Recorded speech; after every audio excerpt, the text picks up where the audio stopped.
What is good, y'all? Welcome back to another episode of Late Night Lime. Hanging with the boys and maybe the girls gonna join. What's good? How's it going tonight? We got a lot going on. We appreciate y'all spending the time with us, hanging out with us. Make sure y'all leave y'all comments. Let us know what makes your cookie crumble.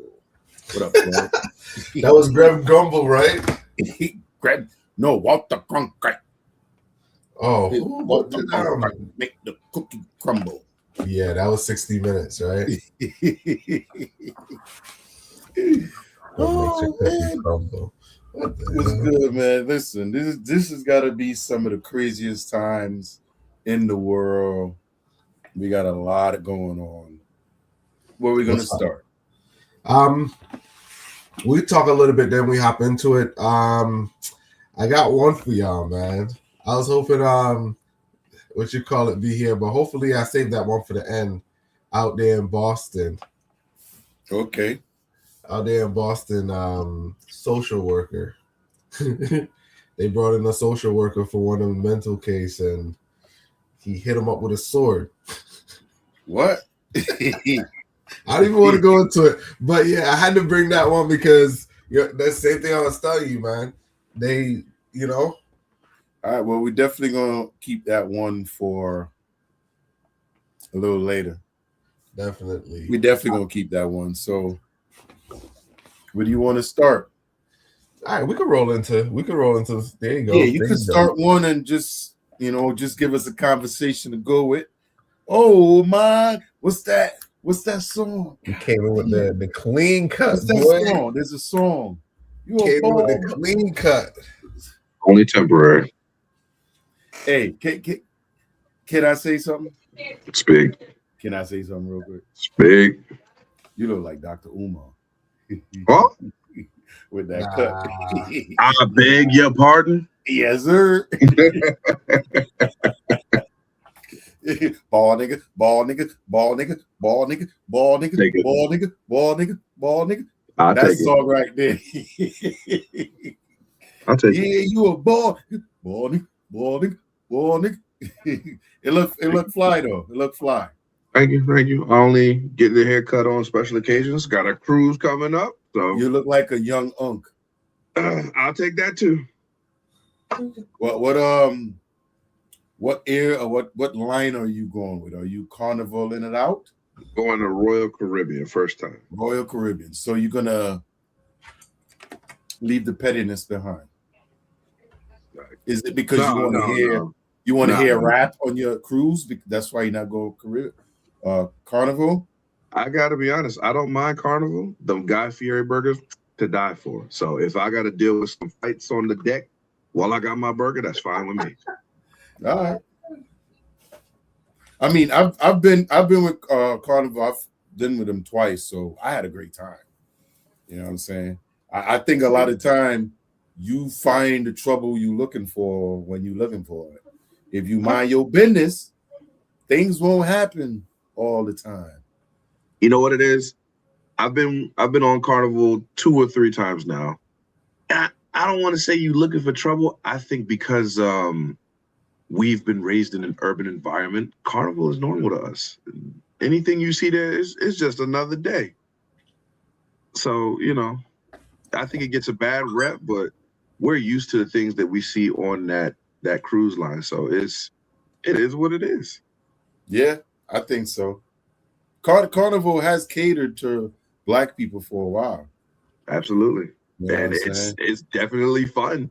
But to people who are not used to running in circles with us, it look a little crazy, and I don't see it that way. Well, you saw what they did where they starting to raise prices, and a lot of people been getting banned. A lot of dogs coming looking for the weed, all this. Yeah, you think that's extreme? It ain't never bothered me none personally. I'm sorry. If I smell a little weed let me ask you a question real quick. Have you traveled with Royal Caribbean before? No, this will be my first time. Okay. So we'll have that conversation when we get back. I want to know what that experience is like getting on. Do they treat you the same going on?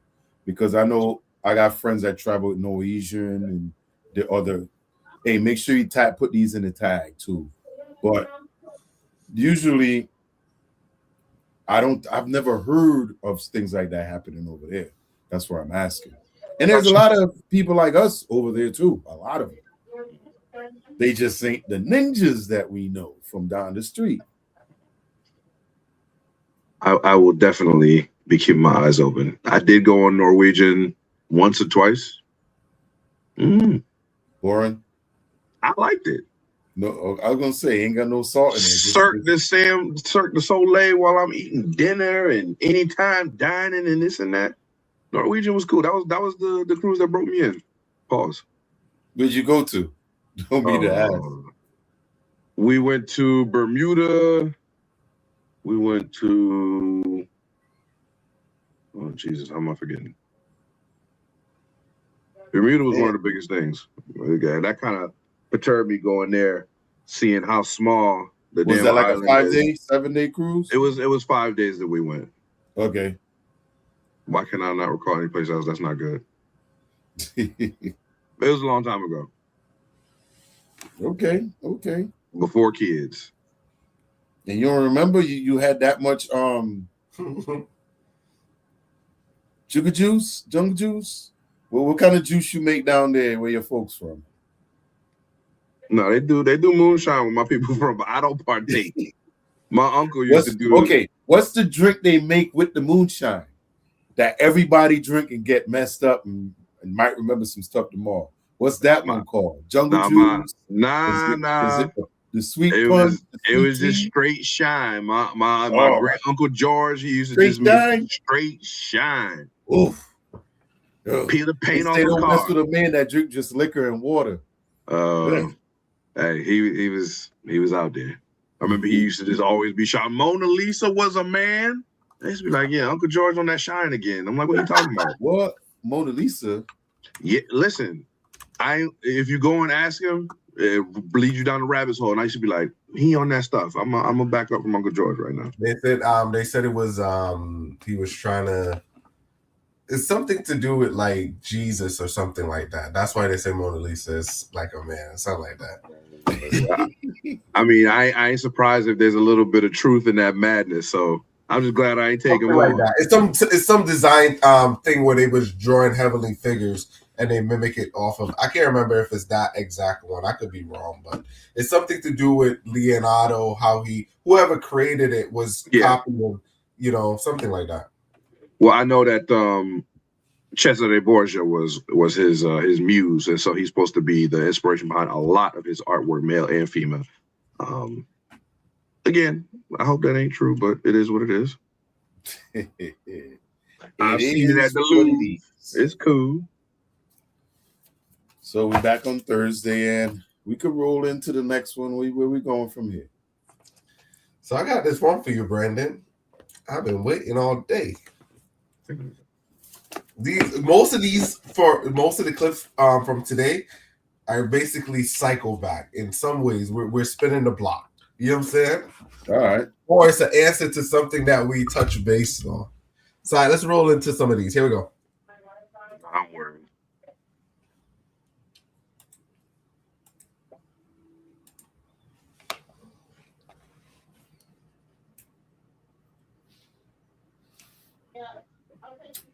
Shots fired inside the hallway of this apartment building where Northeastern students live, one of them recounting the chaotic scene from Saturday afternoon.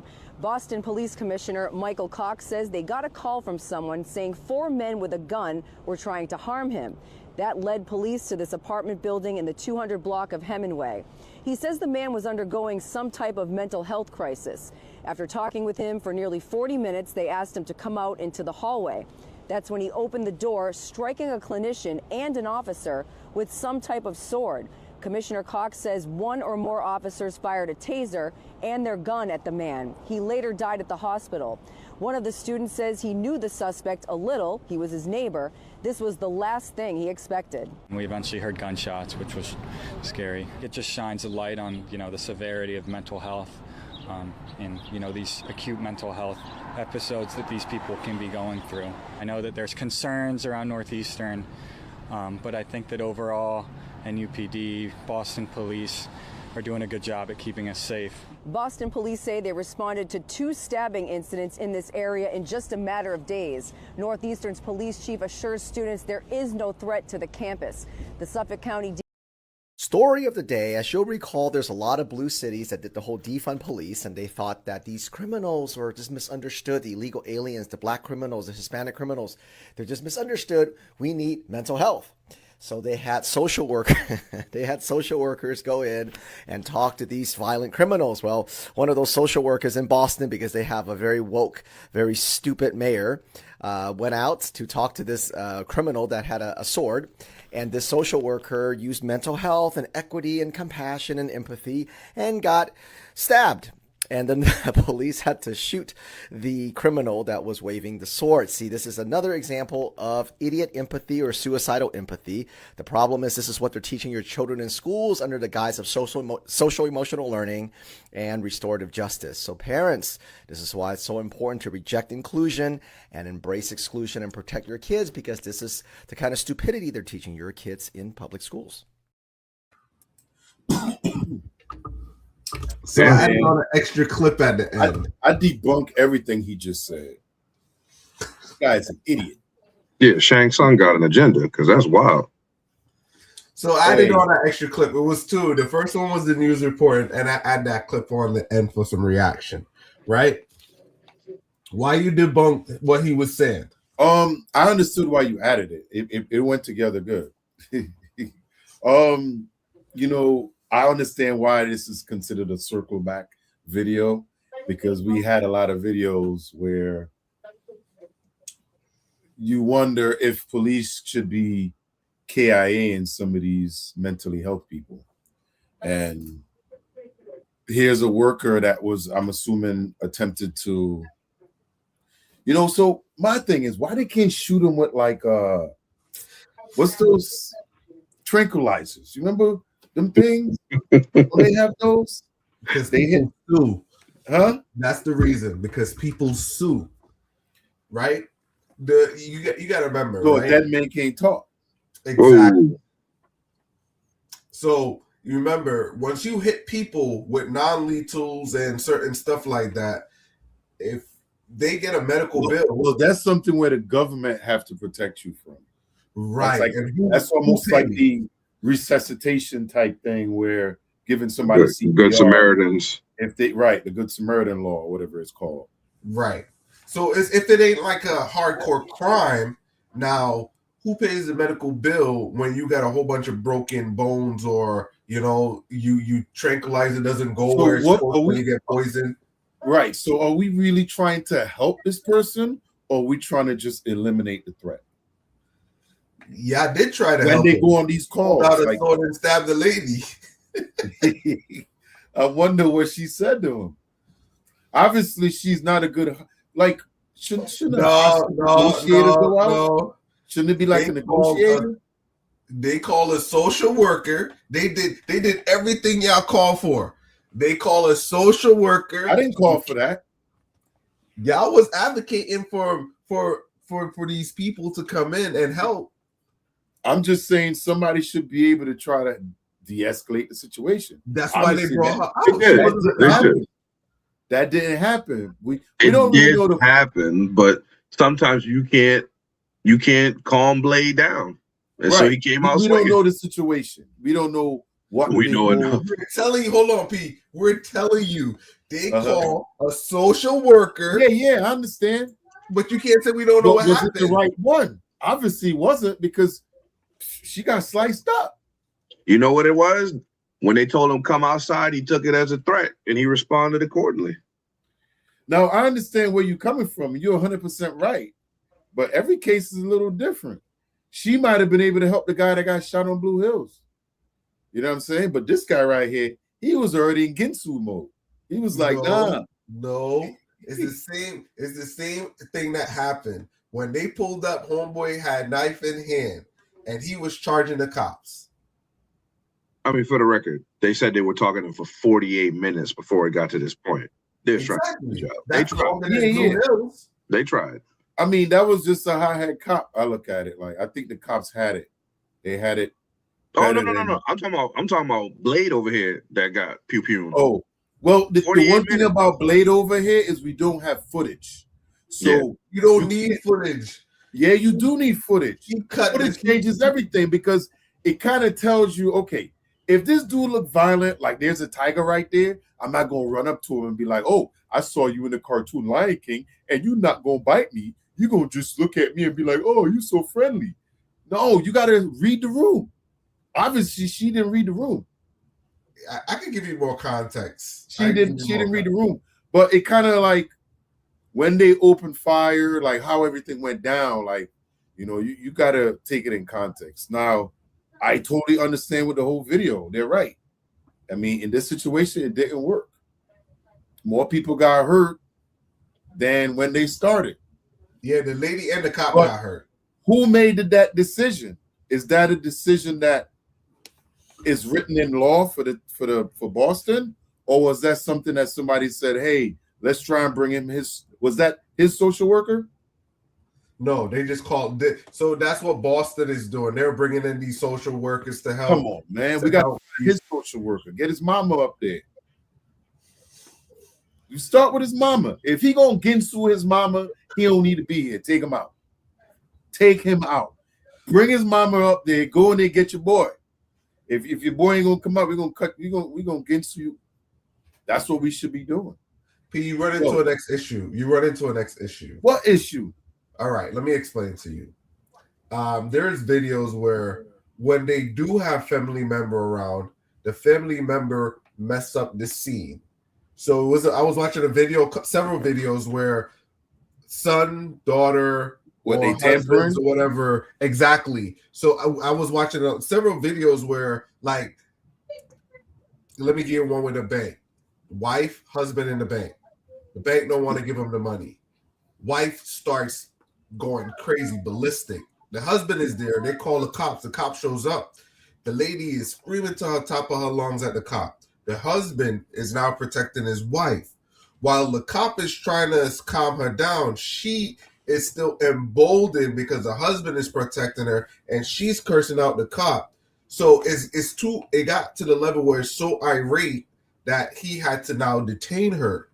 Now, the husband is in between her acting irrational and her husband that's trying to protect her. So now you have a big altercation here because he's trying to get to the lady and he's not violent towards the cop, but he's still blocking the cop from getting to his wife. Yeah. So two things occur. It's either he detained two of them or he takes her down hard. Which one do you want in this situation? Well, that's a domestic situation. Those are it can't be domestic when it's in a bank. Always. Huh? It can't be domestic when it's in a bank. When it's in a bank? Yeah, this is happening inside of a bank. It can't be domestic. So that's the issue that right. But they're still together. Right. So one's gonna attack you. So if I was the cop, I'll go after the guy. Right, but the lady's still acting irate. Yeah, but if I go after the woman and the dude attack me from behind, I'm done. Right, and that's the situation you can't that arise with family. That's what I'm trying to say. That's the problem that arise with family. So now when cops go out, the most dangerous things I would say, or something that I've seen, I can't say with certainty, is family members on the scene. Because regardless of what you do, if you do it good or bad, they're still going to have pushback to how you deal with the case. So I was looking at the next one where a man arrested a mother and his daughter and the son were there, and the kid was little, and they didn't want to arrest the kids, but the kids in them they seen their mother on the ground, so they were like trying to get at the cop, and the cop was like, hey, back up, I don't want to arrest you. But they were out of control. Yo, that's life. Right. Sometimes you get dealt the short stick and you got to deal with it. Right. You know what I'm saying? So that's the problem that do arise. If you bring in a parent, the parent got to be able to check their emotions and bring out the child safely. Not most parents is going to be able to do that effectively. Not most. Not most, but when we in life for this situation, if mama can't talk him down, let's take him out. But what if they now? So you see how he came out with the sword. Now you just seen your son get annihilated by cops, and you on the scene. So let me ask you this: Well, she gonna go ballistic. If the son cut up his mama, he'll be happy that the cop. No, he ain't gonna do that. I can't say. Right, that's what I'm saying. Mama should be able to talk him down. I was gonna give him the benefit of the doubt, but I can't say. You know what I'm saying? If he Ginsu mama, then it was justified. Like, let's turn the page. I hear you. But Because I can't say, man. Mental health is mental health. Different. We don't exactly. So, I mean, allegedly, of course, you know, y'all don't take me serious. I'm just here to talk about some of these situations going on. But it's just crazy to me that every mental health call ends with a death. Just saying. Go ahead, Brandon. No, I mean, look, mental health is unpredictable.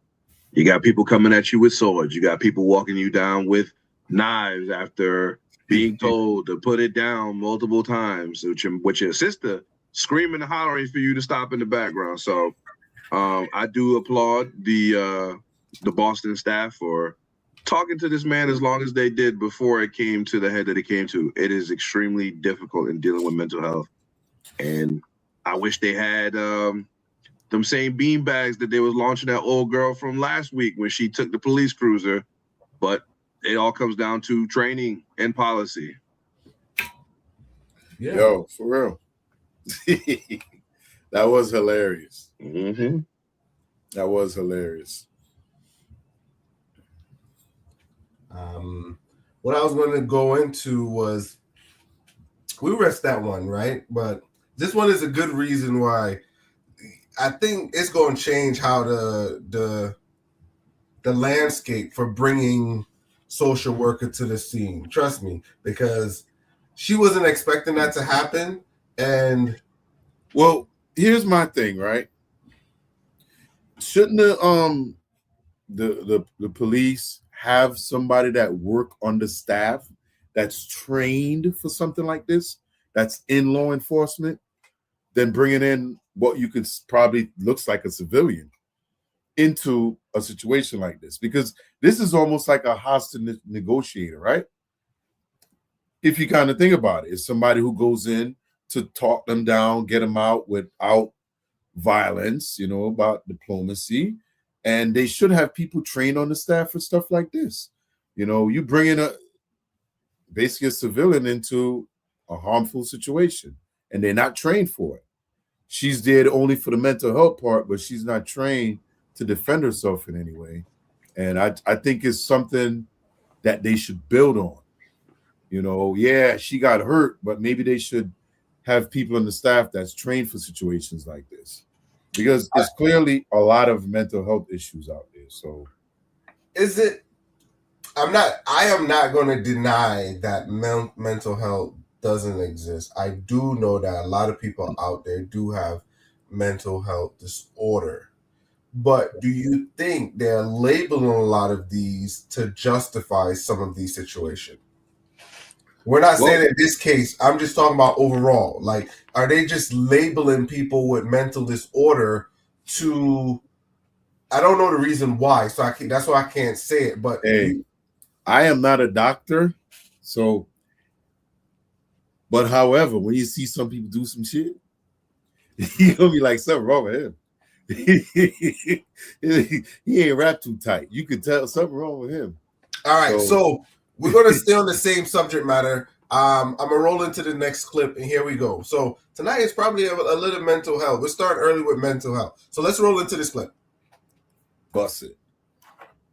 Lil Nas X has been granted entry into a mental health diversion program after being arrested for attacking police officers whilst wandering through LA nearly naked last August. The Grammy-winning artist, whose real name is Montero Lamar Hill, was told by the judge that the charges could be quashed if he completes the program and obeys all laws for the next 2 years. The 26-year-old was charged with attacking a police officer and resisting arrest, and was taken to hospital due to concerns over a possible overdose. If he's found guilty and fails to complete the program, program, he'd face up to 5 years in prison. He pleaded not guilty to the charges last year. Hill was diagnosed with bipolar disorder following the incident. After the hearing, Hill told the Rolling Stone that he's thankful, just very thankful, adding that it could have been much worse. Following his arrest, his dad told The Times, despite his age, Hill is a breadwinner for a lot of people and worries about the pressure he puts on himself. Diversion programs allow treatment for people with mental health illness who are caught up in the criminal justice system.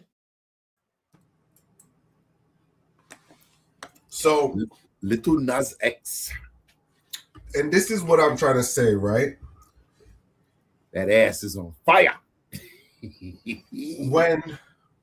When someone does something wrong or they're going through a hard time, I think they kind of blame it on your mental, like, how are you thinking? Back in the days, the burden for mental health was a little bit high, way higher, right? Yeah. You listen to people, like regular people on a regular basis, it's like, oh, I don't care. These people is like, yo, somebody go out there, they commit a crime, and as they commit a crime, guess what happened? They got mental issues. As they get out of jail, man, I don't got no mental issues. So are you think these people are gaming the system to get what they need to get released, and go back to who they were? I'm not saying no. That is definitely possible. But some of these cases, when you see it and you be like, yo, something's definitely wrong. But I do believe when a lot of them get to court, they want to claim insanity or whatever to get off, depending on how bad the crime was. And that's just people being people, lawyer making money. I agree. I feel like a lot of times they do look for the easy way out. And if it's to say, oh, no, I have bipolar disorder, I have a mental health problem. I mean, unless you're actually diagnosed, I feel like, yeah, it's almost like a get out of jail free card. And unfortunately, when I see stuff like Little Nas X in this, I think it's a publicity stunt that you're doing this so you can get ready for the next album to come out because you haven't been in the limelight in a while. So I'm a little skeptical, but so you think it's a publicity stunt? With that fool, absolutely. Wow. I mean, so you don't really think he is seriously needing some help? As a Batiman, absolutely. But I mean, yo, that's what I'm saying. His ace is on fire because he got some good rubs. No, ain't no pause. We know that's what he likes and he does. I don't condone it. All right, I don't have to. The man's albums. You don't have to. He out there like he pregnant it on the people and everything. I ain't with he that. Does. All right. But listen, I think this is all industry related. A lot of these celebrities get hooked on this stuff. You know, it's part of what they agreed for. They sold their soul to get. And it could be his next album publicity stunt. He should write about it. You know, you get your best music when you're in your, you know, he's going to probably be in rehab for 30 days, do a washout, then come back strong next year. Pause. Yeah. Ain't nobody checking for that fool. Hey. His time done. The 15 minutes done. Nah, he got a good way to go. He won his fight already. Yeah. So what I was going to say is, I think it's a ploy that a lot of these people are using, because once they say alternative option and based on your status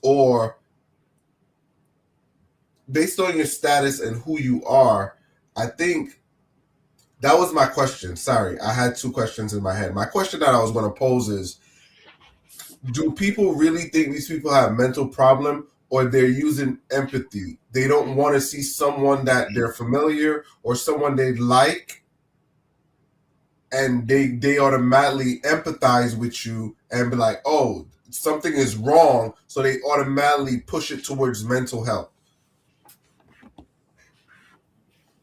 I got to see continued issues from a person in the news. When we talking about like Shia LaBeouf, where you just can't stop getting arrested for incident after incident, where it's just like, hey, maybe he do need some help. If it's just you wandering the streets naked because you probably took something, that's that freaky stuff already. Like, nah. So yeah, I do think people were using empathy depending on the case. Mm-hmm. But some people really need the help. And you could tell the ones that need the help. If you ain't walking around, the ones that I can say clearly, you see once you're mutilating yourself and you're like banging your heads, and we know that something's gone. They you know what I'm saying? If you not, you know what I'm saying? Those are the ones. But then again, I understand with a little bit more knowledge, and you know, I've learned to like, hey, it doesn't necessarily need to resort to violence to have mental health. You know what I'm saying? No. Because it has so mainly what you're trying to say is they always associate the violence to mental health. Because there's good mental health too, right? It doesn't always have to lash out in a bad way, right? Well, I don't know what is be mentally unstable and still not cause destruction. Right. It's I think it would more fit under a level of like psychosis or something like that. You know what I'm saying? You know, go have an ayahuasca weekend and discover your soul. That's where they need to go. Yeah. But this is all Hollywood related, man. When I look at this stuff, I'm not going to say I feel bad for them because this is all part of the system they're involved in. You know, they either get hooked where they can't get out. You know, when the industry say they had enough, then they let them go. You know, and they fighting to stay in the industry as long as they can. You know, and you want to stay in there, there's things you got to do, rooms you got to go on, things you got to take. Take that. Whoa, bad boy for life. Bad boy. Whoa. All right. Well, hold on. While we here, hold on. While we here, let me transition to one more segment of this same topic. Here we go, right? Let me pull this one up. I got to load this one up. Well, as you loading it up, Ben Tension, we got a return viewer. You want the top 5 rappers of all time? I'll get to you right now. Dylan, and Dylan. Best top rappers of all time, my guy. Ain't that Puffy from Making a Band? Yeah. Yo, I ain't saying none of that. Take that. Listen, I don't have a top 5 rappers. I got my top legends. I don't have top 5 rappers. Give him while he loading it up. Give him. But I'm waiting. You could go ahead and say it. If I hit it, it's gonna transition. So go ahead. You can say it. Go ahead, P.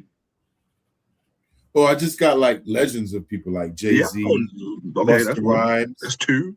Ice Cube. That's 3. Kendrick Lamar, of course. That's 4. You know,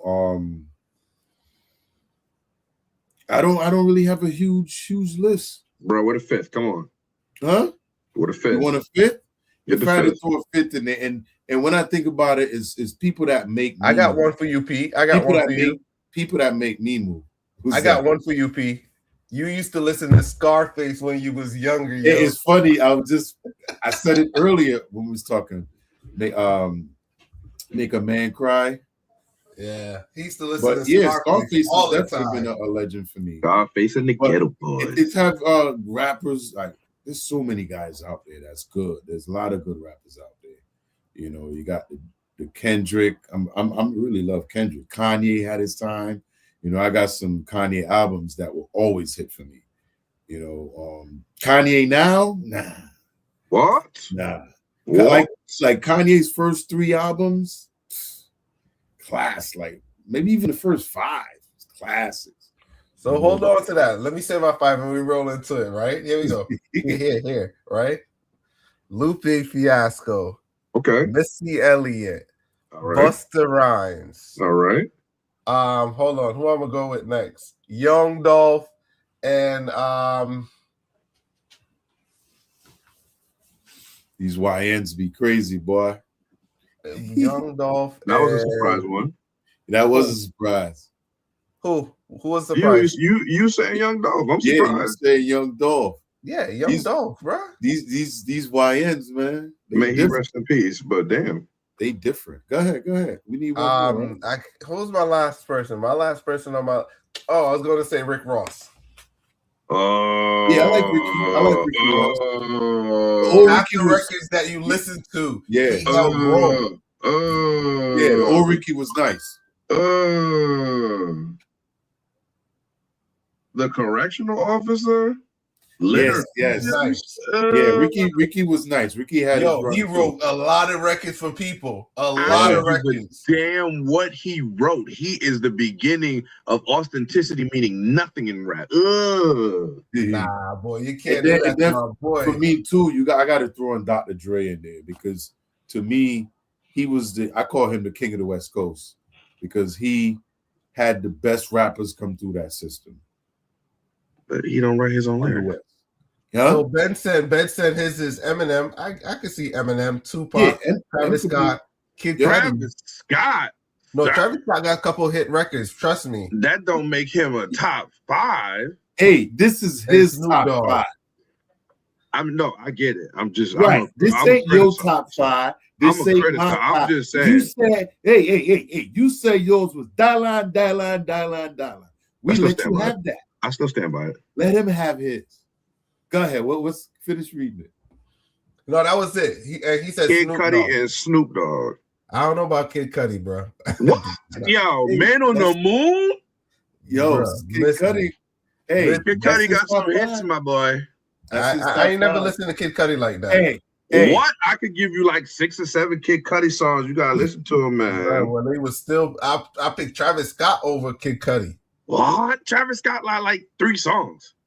Trust me, I pick Travis Scott over Kid Cudi any day. He got Stop Trying to Be God. He got Sicko, and I don't even know the third one. Nuh-uh. That's it. Travis Scott got like 3 songs. He only got 3 good songs. That's the only 3 songs I need to listen to.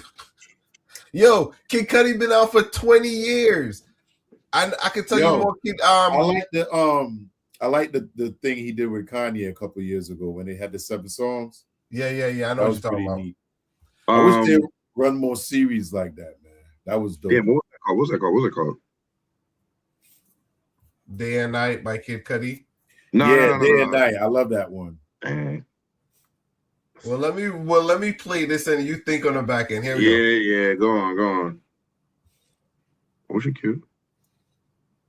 Kanye West's application to travel to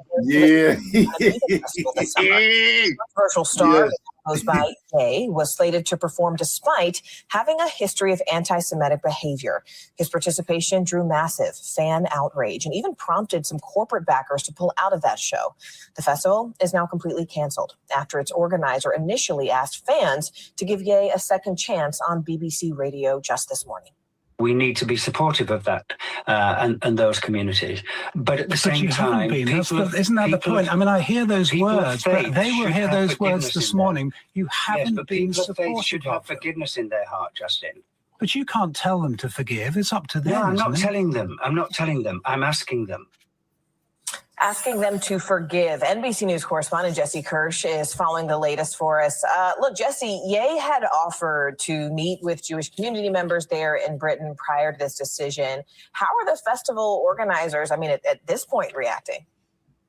Yeah, and part of what the Jewish community's response, some of the Jewish community's response in the UK had been that they would not meet with the artist formerly known as Kanye West until he said he was not going to play that festival. But obviously that decision now being taken out of his hands, a UK official telling our colleagues in our London bureau that the British government blocked Kanye West from traveling to the country on the grounds that his visit, quote, would not be conducive to the public good. So broad reasoning there. But this, of course, comes amid all of the blowback for someone who has repeatedly made anti-Semitic comments over the years to be billed as a headliner at a 3-day festival in London this summer. I want to read part of the statement from the organizers of that festival.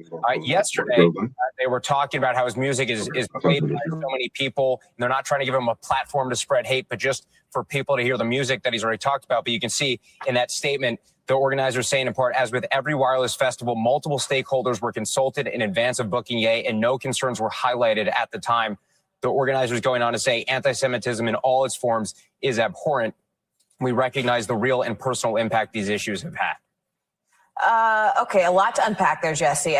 But to be clear, all of this is coming amid what seems like a sort of resurgence in the music world for Ye. He performed a sold-out show there in Los Angeles last week. Was there any outrage over that here at home in the States? Yeah, so the numbers tell an interesting story, Morgan. According to Bloomberg, citing multiple people that they do not name, the two shows that Kanye West just played at SoFi Stadium in Los Angeles brought in $33 million, and his Friday show alone brought more than $18 million in ticket sales. And according to Bloomberg, that is one of the highest grossing shows in the history of live music. So clearly he has an audience that still wants to hear him play music, despite what he's said repeatedly. A reminder, he did in earlier this year issue an apology, but he has previously apologized for anti-Semitic comments and then gone on to return to that kind of rhetoric. So the question now, will this time actually be any different, Morgan? We will find out. Jesse Kirsch for us. Jesse, thank you.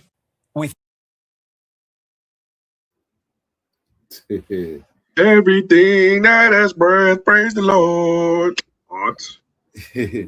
Now I saw some of this when it broke this week, and they still mad at Ye, boy. You know who mad at him. You know who mad at him. They still. What was that dude that came on the show a couple weeks back, and he was just talking about the Jews? We don't mention him. Who's that? You know who, the dude when I wasn't there? The one that came on the show. He wasn't here. All he was talking about was I know you're talking about. We dropped the link. Hold on. We dropped the link. Right, I posted the link earlier today. If you want to join the panel, the link is all the way at the top. You can click the link. Yeah, if you want to come in, have a debate with Brandon, he's down for say it. hi, have a civil conversation with us. You gotta show your face. Yep, you gotta show your face. That's the only thing. But listen, this was supposed to be the Wireless Festival, and I know I forgot who was the major sponsor. Pepsi. But the major sponsor pulled out. Like a couple of them. Yeah, they started pulling out because the festival ended up getting canceled. Like they didn't even just say, "Oh, we're gonna remove him and replace him with somebody else." Nah, they started pulling funding, and by the time it was done, they had to cancel it because they had no protesting first. They started protesting first. Right, but what happened is they weren't able to get ahead of it. Right, but this. So one of the things I did do the thing on was. This was 8 months in the making. Yeah, they already knew 8 months ahead. It's when it was announced to the public. That's when the uproar happened. Right, because this ain't supposed to be till what, July? Right. Something like that. You got to start promoting though. Right. Exactly. So what it kind of is okay, we feel the public and see how things go. If the public accepts it, we roll it with the show. If they not, we see on the other side. Bikini Bottom. That's kind of what happened because they all knew he was going to headline the show. Yeah. Right. So all the sponsors was like, "All right, we got you."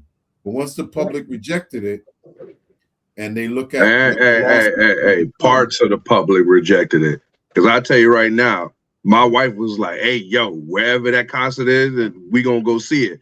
And it was like, "Oh, he doing it in Europe? Smart man." He can still sell out in America, and that's probably gonna be his plan B. Because guess what? I buy it. He just played at SoFi. I ain't over there. He had a couple, yeah. You hear how much money he made? Yeah. Dude, anybody that can do a stadium right now is bringing in bread, bro. Yo, he did about 30 mil. He did 30 mil on a sold out show. Yeah. I mean, that's good. Yo, this dude had a 45 million in Seattle, Kendrick. No, he said Kanye West. That's what it says. Kanye West had the highest performance. Maybe that could consider the duo. But yeah, that stadium tour was like I think I don't want to misstep and say, but I think it was no, they just said it on the news. He just said Kanye West grossed the highest in ticket, whatever it said, but he said that was the highest thing. I don't know what Kendrick's is, so I can't argue or deny ever it. Or this year. You gotta look at it because he had beat matter of fact, it was between Ye. That's who Kendrick I think had passed. It was one of them dudes. Yo, people go out to see Kanye, man. Yeah, I've never seen him perform. I would love to see him perform like his first 5 albums, and sprinkle some stuff in there. But it's just sometimes, man, he go off the rails for me, man. Where you just be like, yo, let him go off the rails. That's what we want to see. We want to see Ye. All right. It ain't a time to college graduate. It ain't, all that. Hey, people evolve.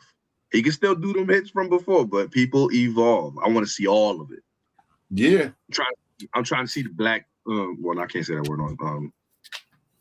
Yeah. So my thing is, what are they really upset at? Did they expect it? Was he supposed what they upset at? Wait. Was he supposed to come up with an apology before the promotion started? But Something probably was supposed to happen, and he didn't. No. So because they all were in on it. No, yeah, they were all in on it, but it's like, all right, listen, redemption song. He already met with the Jewish leaders. He apologized previously, but that don't mean that the people of that descent is going to be forgiving all around the world.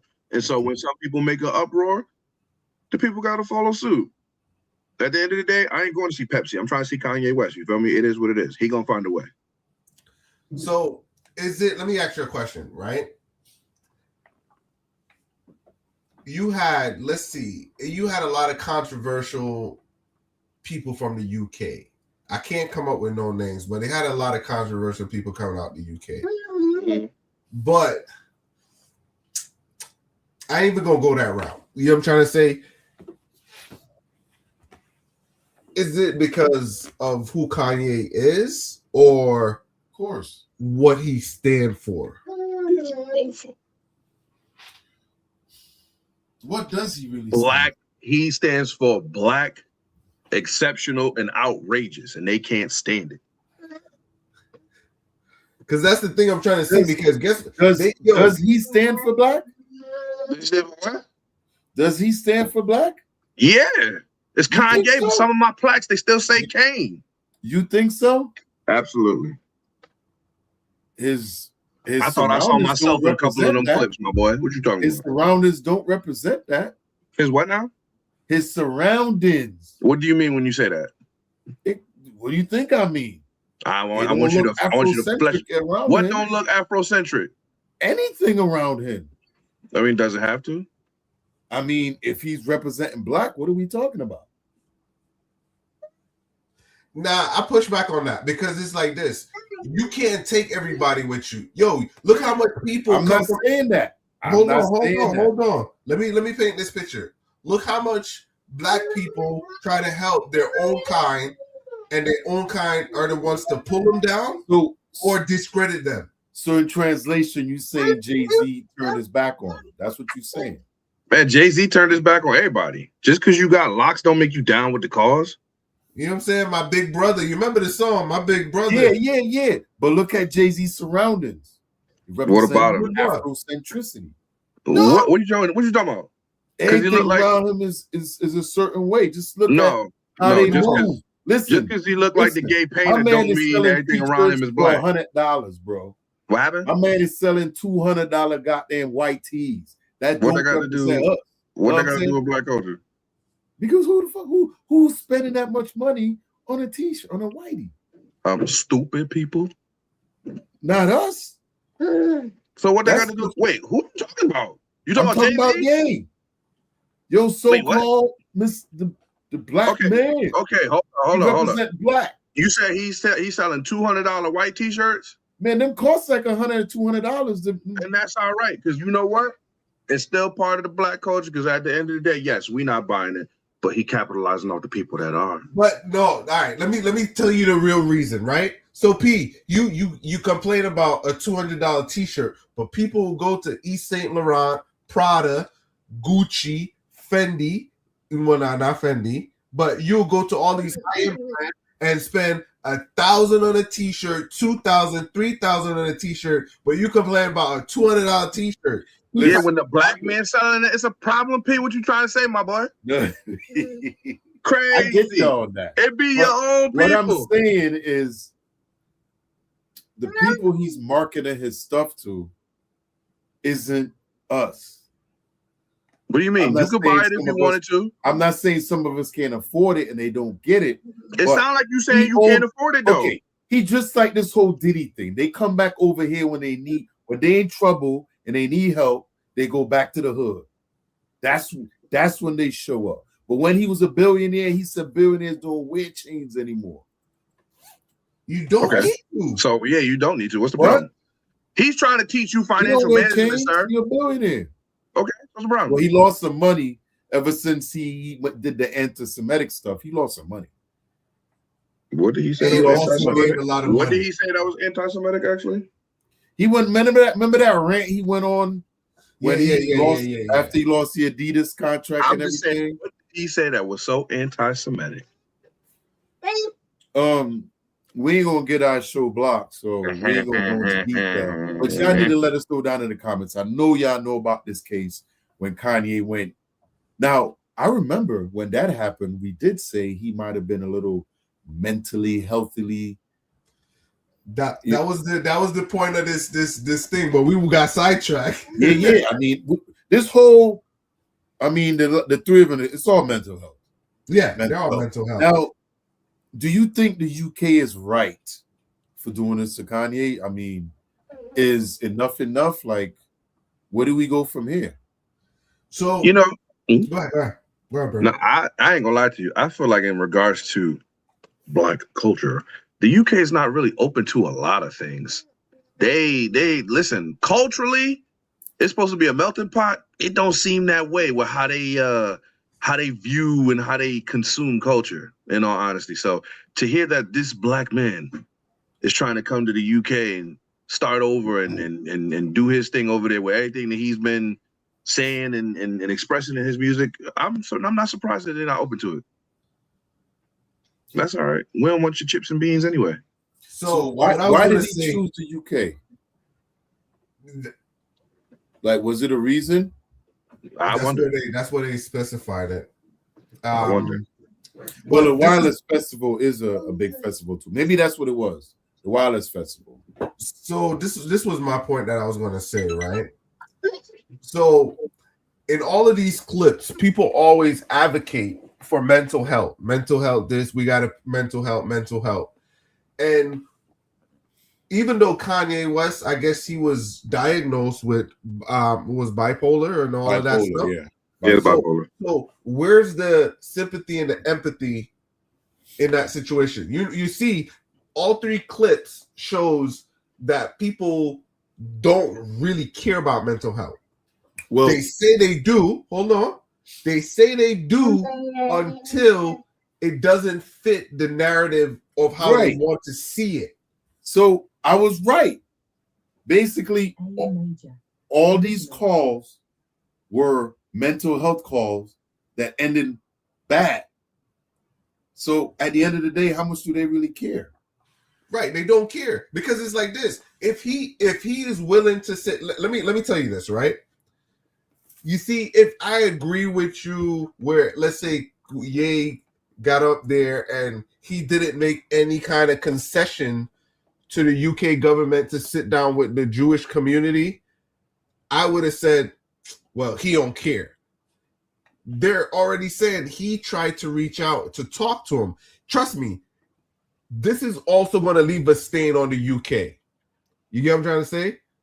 It's going to leave a stain on them because they're going to always now everything has a standing. You only need one to make a standing, right? I don't know. I don't think so.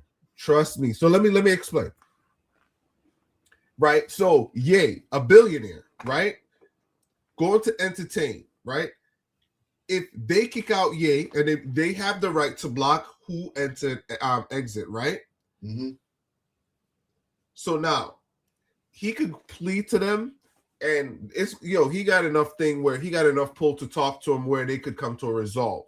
Like the guy was saying in the show, he was saying, hey, if the guy is apologizing, you should let it happen, right? They got other people coming from all over the world that do not believe in UK values, none of that stuff that's taking over UK. They don't believe in UK values. They don't believe in UK laws. They don't care about UK laws, and they're bringing them in. So who is Ye to say few stuff, which it is wrong, and is willing to apologize they could, trust me, it's gonna leave a stain. It's gonna leave it, because he could go to Europe. He don't have to perform. He could go to Europe. You know what I'm trying to say? He got enough money to make the pull to go to Europe. No, regardless. Trust me. They blocked Nah, look, the UK blocked him. It's other places, all right? Listen, he gonna go somewhere else and get them onions. Let me show you something. Let's see where he goes next. But I don't think this is gonna hurt them at all. Billionaires bypass borders. Let me tell y'all that. Billionaires but what bypass borders. Yeah, they could do whatever they want. But exactly, billionaire bypass they borders. Blocked him.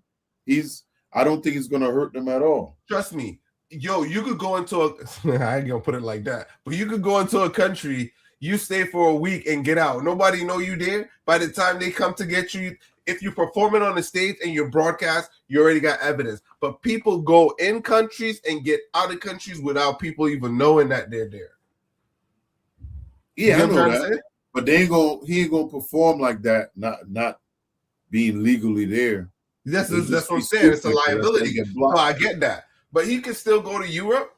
You know what I'm saying? As long as he ain't performing. They blocked the UK is not the only part of Europe. I know that. But they all gonna get together and block it out. No. Like who's standing on this? Like who's the one that, well, I guess once the sponsors pull, you know what I'm saying? Now, what does the sponsors have to do with the Jewish leaders? You know what they got to do. Are they the same people? It could be investors. Are they the same people? It can't be. I'm just trying to say, 8 months ago, we all got together and decided we're gonna do this show. We're gonna have Brandon. 12 signed a deal. We're gonna have Brandon. Brandon's ready. 3 months before the show, Brandon got his ball cut. He's ready. Look, Brandon is ready. Now you're gonna tell me you're gonna pull out? Pause. That's the ultimate rug pull when you ain't trying to see somebody get up. But that's all right. He gonna find a way. Happened? You know what happened? They was just like, we gonna do it, we got it, we ready. And then the people was just like, hey, he's still not good in our book. Y'all not gonna do this. It's like, here's the thing. The amount of money that this festival was gonna make with the ticket would have been astronomical. You know what I'm saying? Do it. That's what the festival, people come from all over the world to go to that festival. So let me tell you this. Right? Let me make a prediction. Ye always seems to have the last word or the last you say, in a sense. He's going to end up doing a show in the UK. He got a nice strategist or whoever they have to make that happen. You get what I'm trying to say? He gonna sit down with the right people. He gonna go, because trust me, he has connections where he gonna make it happen. Because people are gonna, it's all publicity. See, all of this is in the news. It's gonna make wherever his next show so popular, it's gonna still sell out. You know what I'm saying? So I think he gonna land on his foot in Europe. You know what I'm trying to say? I think this is just a quick roadblock.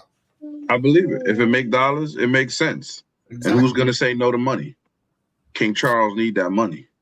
I didn't even check to see, did he have another show planned in Europe at all? Do you know? A what? A next show? Yeah. Because I'm wondering, because he just dropped an album. Look at that. D-Cat, welcome back. D-Cat said he's planning a show in the Netherlands. What did he say? The Netherlands? Yeah, he playing in the Netherlands June 6th, Italy July 18th. Right, so he's doing like a European tour. I need to show up in one of them places. I got to get my passport in order. Yo, I tell you what, that would be nice. Oh shit, you ain't lying, boy. Yeah, that boy selling out stadiums too. Yeah, he ain't been doing stadiums. All publicity is good publicity. There is no bad publicity. It's just gonna run up them ticket prices. Yo, this dude, look at the boy world tour. Look at his world tour. Eazy-E. That was from the great Eazy-E right there. So he's on a European tour. So we're gonna find out the 23rd. We're gonna find out more. Turkey, Netherlands, France. Right. So let's see what happened. When is the next show planned? What's the one at the top? That's May, New Delhi. May 23rd. In India. That boy in India. Yo, like, and you know, the thing about a lot of these countries that people don't understand, they all got massive soccer stadiums. So, well, he gonna be on top of the globe in India, in Portugal, I don't in the think he'll have a Netherlands. problem getting into India. But you know what? You know what? No, hey, he might. Because Israel has a partnership with India right now. I'm not sure if that's ain't messing up their money, man. Huh? Ain't messing up their money. I'm telling you, it's going to mess up the money. It's going to mess it up very well. I want to see how the rest of this European tour though go. If any other country block them, because it's all about the sponsors, I guess. So these sponsors pull out of Europe, but they're in France, right? They pull out of Europe, but they're in India, right? It's crazy. Too. Let's see when he come back to the U.S. It's crazy. I think we might have missed it. Usually they start in the U.S. and then they go overseas. So what? That one show in the U.S. that I could never get to? I think he did 3 shows at SoFi. Didn't he? Or was I wrong? Yeah, was it one at SoFi? Like I could just take a trip over there.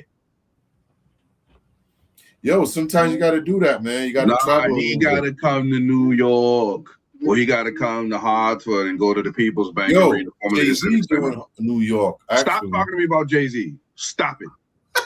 That's the closest you're gonna get. Stop it. I don't want that. Yeah, I think Jay-Z. You don't like Jay-Z? At MetLife. It's not that I don't like Jay-Z. I just don't like what he's become. I could. He used to be somebody, but now I feel you on that. I feel you on that. He's not as connected to the hood as he used to be. Listen, you look at the difference between the Kingdom Come album and now, that ain't the same person. Yeah, because now he's a billionaire. He's in a different lane. He ain't in the streets no more. He ain't got to be in the streets, but gosh. But nobody would ever be the same. So I don't think it's fair. Why would you want to get rich to be in a struggle? Yeah, still? Because not in a that's struggle. The mentality. Not in a struggle. Look at Curtis Jackson. That's a man that knows how to maintain his celebrity and who he has always been. That character, that personification. True, but he still don't live the same place and do the same thing. Hell no. He don't need to. But however, when you look at him, you think that he never left the life that he started with. But you can't say it about Jay-Z and the other guys that you can see where they're far from, even Kanye. Yo, all the people that stay where they live got clapped. Yeah. I mean, we all know. Listen, in all them cases, those were personal problems that occurred. All right? True, but they were in their hometowns. They were, even okay. Young Dolph. They were robbed by people. Most of them. Young Dolph, you had no business being in the streets. Who told you to be going to get cookies? That was a bad trip. That was his hometown. That's what I'm saying. It don't matter. You don't got to get cookies. Yeah, usually you got security. If you riding around, you got problems. You're supposed to take care of it. But that's what I'm trying to say. He was staying true to who he was. When you stay too true, people have access to you. That's the whole thing. I know 50 don't really do that. 50 got drivers and everything because he 50 got a circle around him. He don't bring a lot of people. Exactly. Well, for the record, unfortunately, when you do have circumstances like Young Dolph, your catalog does go up after you pass substantially. Yo, you know what I think? What you know? One thing I figured out when it comes to all these musicians that passed away, even the ones that got pew, it all comes back to the record label. Yeah, the record label had something to do with it because what a lot of people don't know is the record labels have massive insurance policies on all these rappers. When they sign these deals, that's just smart business, though. Yeah, they literally put out insurance policies on these guys. So when they pass, they get paid. So a lot of times they pay people in the hood, their own people right next to you to come take you out. They ain't banned from Australia, Brazil, South Korea, and the UK. He don't need kangaroos. He don't need the favela, and he don't need K-pop Demon Hunter. So it's fine. So yeah, he can still go to Japan. Is that? Thanks, DCAT, for the info. But can you stand on that? Is that 100% accurate? Is that true? If that is true, DCAT ain't never brought us no bogus information. You know, I saw K-Dot did Brazil. Brazil is definitely has a high. They love hip hop over there. If that's true, that would be crazy. He can live without it. You know, without the Portuguese, he'll be all right. Australia is massive too. They'll be mad over there. Well, Australia ain't no different than the UK. That's the UK little sister. We got to hit up some Australian content creators because they don't get a lot of celebrities over there. Over where? Australia. They don't need them. You seen how big them spiders is over there? Who trying? I'm good. I want to box a kangaroo. What? Yeah. You seen the claws on their feet? They will disembowel you, sir. Why you trying to get that right hook in? Who putting shoes on their feet? Nobody putting shoes on their feet. Wow. Now, is Yates trying to make a comeback? Did you listen to his last album he just dropped? I did not, but it don't matter. I think he just dropped an album. Oh, Bully. I'm going to listen to it. Yeah, I'm going to check it out and see. Yeah, I'm going to stream that bad boy. You know, because if he's on tour, I mean, I'm assuming. Y'all let me know down in the comments if y'all saw it or listened to the Kanye album. What is it? What would you give it? 1 through 5. Has anyone listened to Bully by the artist formerly known as Kanye West? Hey, I got to give it to Ye, man. He tried to change things. He tried to. But the thing is with an artist like Kanye, for me, is that at some point they switch, they turn and go the other way from what they used to be when it comes to the connection of their fans. So, yeah, it usually get to about, like for me, it was like 5 albums. And it wasn't necessarily his music that made me change. It was the things that he was doing. You know, now we could say it was mental health. We could say he was between a hard rock and a place. You know, he went through a divorce, a lot of things he talked about. And industry, this is all industry related, you know. Or evolution, man. Evolution. You can't make the same music forever. If Biggie was still alive, he probably would have had a country album, my boy, by now. Listen. I'd listen to it, goddammit. Now, I agree with you. Music is always evolving. But there's times when you can't defend somebody. Like, okay, what are we talking about? What we can't defend with Kanye West? Some of his anti-Semitic talks and things when he goes on these rants, and he's talking about people that he got to work with. Listen, we all allow our personal opinion in America. First Amendment. He allowed to give his opinion no matter what it is. You may not like it. But here's the thing, right? You got to deal with the consequences when things come back. If you go say what you want to say, do what you're going to do it. But whatever comes back, you got to take that the same way as you dished it out. And he did. If it come with my man was blacklisted for over a year and still managed to put out an album without any kind of push. And boom, $33 million doing a concert when the world wrote him off. Didn't your grandmama tell you don't talk crap to people that making your food? Yep. Let me say this, P. I like everything you said. The world are hypocrites. Let me put that straight up. You got people around the world that, all right, so we're living it. You got the people in Iran. They scream debt to America, right? Ye said a little rant. You know what I'm trying to say? Why the rest of the world don't ban Iran from going to the UK? Why they don't ban them from going to the thing? Why are they not on no-fly list or anything like that? They ain't dark enough. Listen, man. Iran situations are a whole lot different, bro.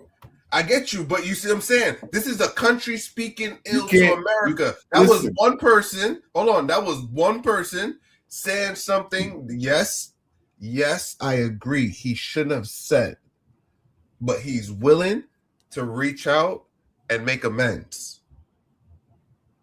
Yo, Yeah. America still, and even though some of those people are over there, they're screaming debt to America. America still let them in. A lot of these people, it ain't everybody. Still let them in. It's the regime that's doing that to make it, to put out an agenda. It's like a propaganda shit. All them people over there ain't doing that. You know what I'm saying? That ain't all of them doing that. I get you, and I'm just saying, I'm not saying the whole thing because some of those people are cool. I know 1 and 2 of them. Yeah, they're of not course. like that. They're not like that. There's over 90 million people living in Iran. Yep. And half of them probably saying death to America, and the other half is like, we're cool, and whatever the numbers are. But there's a lot of people there. So I don't think it's all of them, but no, it's not all of them. We know it's not all of them. You know, it's like yo, we can't just paint the whole country as that. But it's like the same thing. Of course, it's not. like, so what my whole message when I was saying that was like, yo, the UK is entitled to who it lets in, and not lets in. You know what I'm saying? So, and then here another thing too. It's all about. Well, I shouldn't say it's all about, but a lot of time the leadership of the country does not always match the people that's living there. So the leaders are making this choice, not the people that was there wishing to consume it. You know what I mean? So even though the people might enjoy it, the leader's saying death to America. And that's what you're going to hear. It could be 8 people deciding this. You know what I'm saying? It doesn't matter. Whoever the leader is going to put out what they want to. Because I think, if I'm not mistaken, the internet in India is still down, right? Probably. I'm not too sure. It's been down for a long time now. A long time. Now, I'm hoping more stuff on this Kanye thing come out. Like, because I'm assuming he did apologize, you know, to the Jewish community. I don't know what went wrong, but I think we're gonna hear some more stuff about it at some point. Because I'm missing some. I'm gonna have to dig into that after the show. We're gonna spin back on this. DCAT said it's about 92 million in Iran. 92 million? Yeah, that's the population. I'm not too sure if it's the population, but yeah. Yeah, it's around 92 mil. Yeah, 90. Yeah, somewhere around there. It's a lot of people living in Iran. And if half of them like us, that's 45 million. And 45 million hate us. Yeah, he said that, yeah. Yeah, it's a massive number. Yeah, I think they said it's more like 30% of the ones that are really radical. Well, you got to think,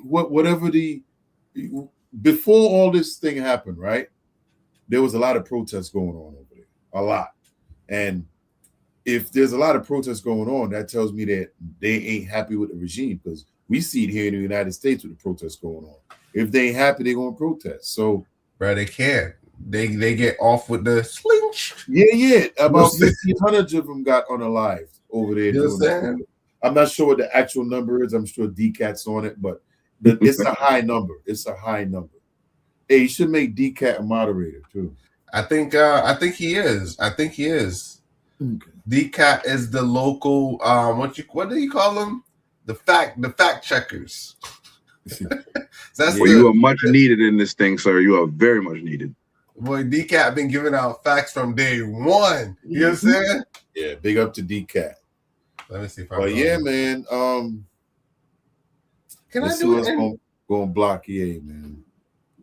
I don't know if I could do it in here. You know, it's crazy because that messes up his cash flow for the year. Oh, nah, hell no. No, it don't. No, it don't. It makes it more valuable. No, Pete, it makes it more valuable. You know how much money he's gonna make?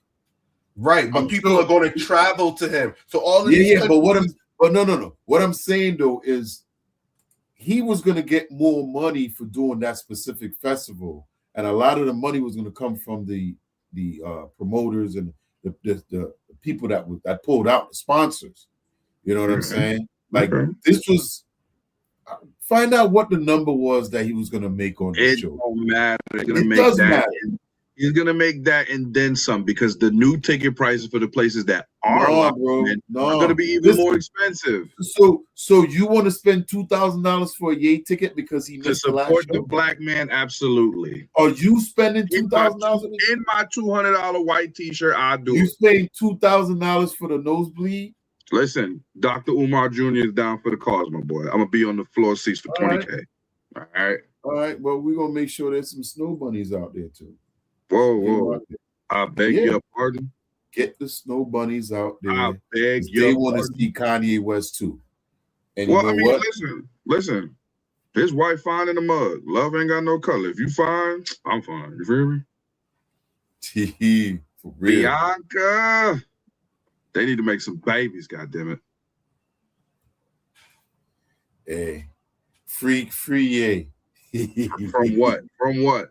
Exactly. What are we freeing him from? Is it mental health issues? He don't got mental health no more. He on his meds now. Or he bit off a little more than he could chew. Oh no. Everything that man been saying, he been dealing with it. He been dealing with it. So are they being petty? Are they being petty? Hell yeah, they being petty. They want to show that they got power. Because this is the country blocking him. These are countries. This is not just those same forces that pull people into stuff because they got the power and the influence that's causing this. So are the Jewish people really running the world for real? I didn't say that. You feel me? I don't know who doing what. I'm just saying. Because, okay. Well, I wouldn't have expected Australia and Brazil to block him from coming there. Would you? Again, like, no, for real. Australia is adjacent to the UK, so I would expect them to take the same stance. Brazil, I'm not so sure about. I don't know why they would do that. No, Brazil don't play with that racism. Brazil. If they catch you being racist, it's an it's an arrest. So now that's funny to me. A country full of colorism. That's funny. Because because it's was it Argentina and Brazil? Argentina is racist in the mud. Yeah, Argentina unalived a lot of the black people. Right, and that's went over to Brazil. Brazil brought in white people to mix with the black people that were here in Brazil. Yeah. So they wanted to thin out the black blood where the other Argentina got rid of them. Colorism. Yeah. Yep. That's why Brazil has one of the largest has the largest African diaspora population outside of Africa. And, you know, I appreciate that. It's just I want to see them outside the favelas. I want to see them being successful, not being judged by the color of their skin. They all Brazilians. But whatever. I'm gonna go there one day. 12 gonna go there too. He ain't gonna be watching on the cameras. He gonna be there. He gonna tell us what it is.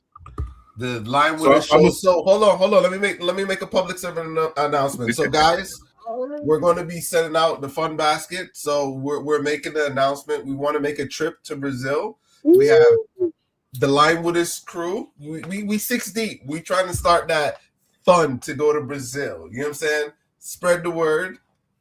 Hey. I want to go to Brazil. I know P definitely want to go. Brandon want to go. So we got to make that funding. You know, the donation to the Line with His crew to make it to international waters. Go to Brazil. I got to start brushing up on my Portuguese. Oh, yes. You know what I'm saying? Yo, I may be doing Brazil at the end of the year. That's what's up. I've been looking at it for my birthday. Yeah? Yeah. Yo, make it happen. Rio de Janeiro. Turning 50. Caracas. Yeah. Yo, my neighbor is Brazilian. They was telling me a couple places I could go to. Yeah. Brazil ain't too. Yo, where Trinidad is, Brazil is right there. It ain't. Yeah, I know. Really? Oh. Yeah. Yeah. It's one over. You could take. Yo, trust me. It's still a long flight though. Yeah. Brazil is massive. Yeah, it's big. It's big. Yeah. My uncle, when we was there, is like you could take the boat and go across. They got a nice little trail, but you married, Brendan. What that mean? What that mean? I can still look. Yo, when we was younger, they had a trail. They got a trail, but it ain't lying with his talk. Hey, yo, it might be. It might be. Nah, boy. I'm married too, so them days done. But yeah, God gave us eyes to look. We don't have to use our hands to touch. All right. Yeah. I'm trying to see something. Sound like the what you call it song? What's it called? Little Baby Shake sign. Whoa, not true. I don't rock with him.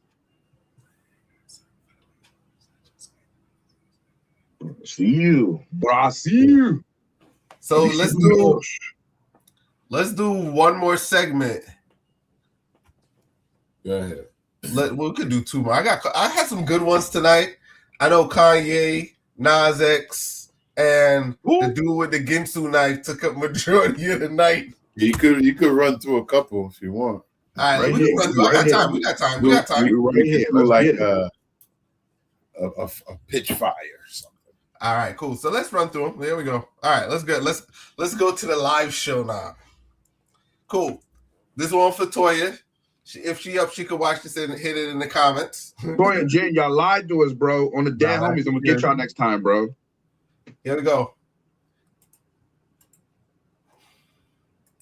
It's a sausage party tonight.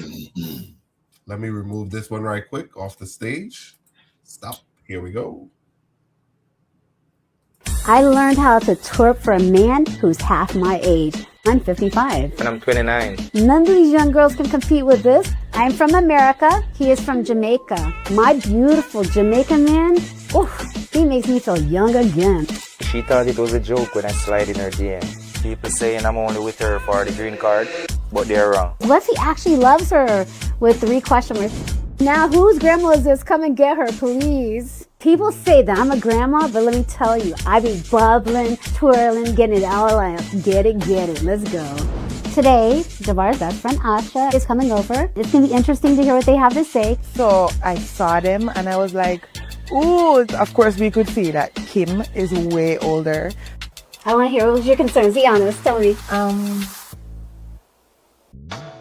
What you making, babe? Making some chicken and shrimp, baby.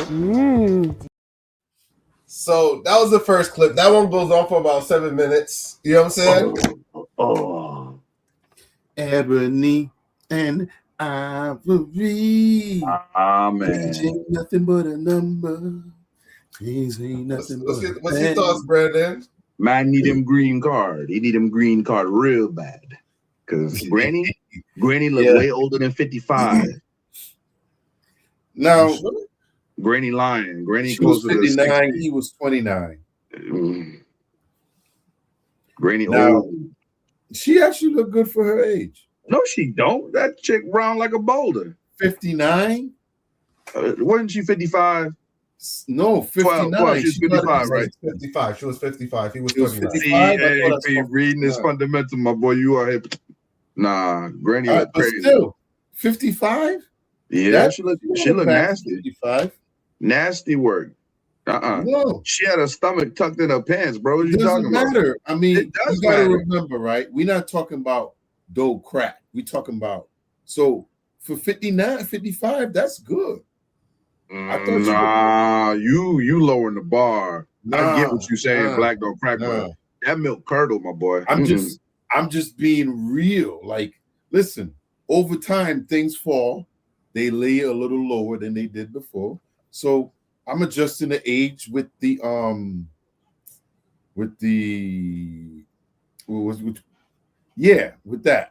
And 55 is not bad. I think she looked good for 55. So let me present something to Brandon, right? One time I heard a conversation, right? Dude was 60. The girl boyfriend was in his 40s, and she was like 35. Uh-huh. And the dude that was in his 40s couldn't keep his girl from going to the dude that was 60. Well, you know, Habibi in his 60s, it really do depend on how he carrying himself. But more than that, even if he wasn't, he got the money and he got the stability to make her life so much better than the younger dude could. I'm sorry. At 40? Was it for the money or for the pleasure? It's probably both. Viagra because changed your life. The dude that's 60 can do more to her than the dude that's 40, if you realistically think about it. That's what I'm trying to say. Something wasn't adding up. Because mentally, an older person can always control a younger person, even if a younger person is old enough. Yeah. You know what I mean? If they in their 40s and they in their 60s, they got 20-something years on them. They gonna experience, the most tricks that 40-year-old ain't learned yet.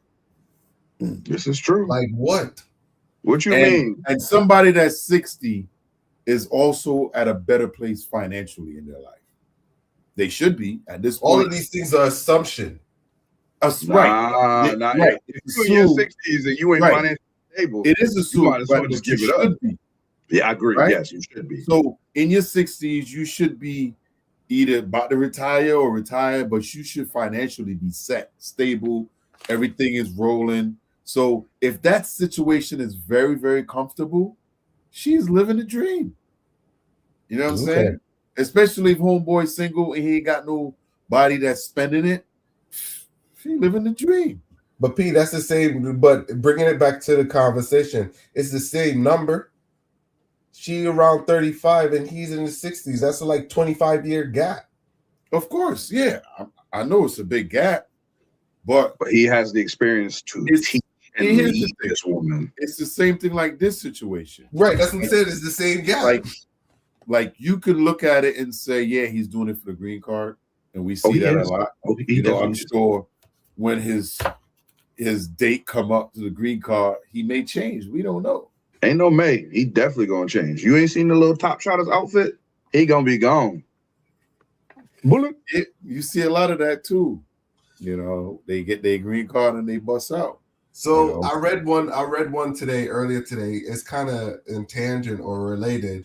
Was a lady from Iran or one of those countries where she I think it was Iran. I read it from.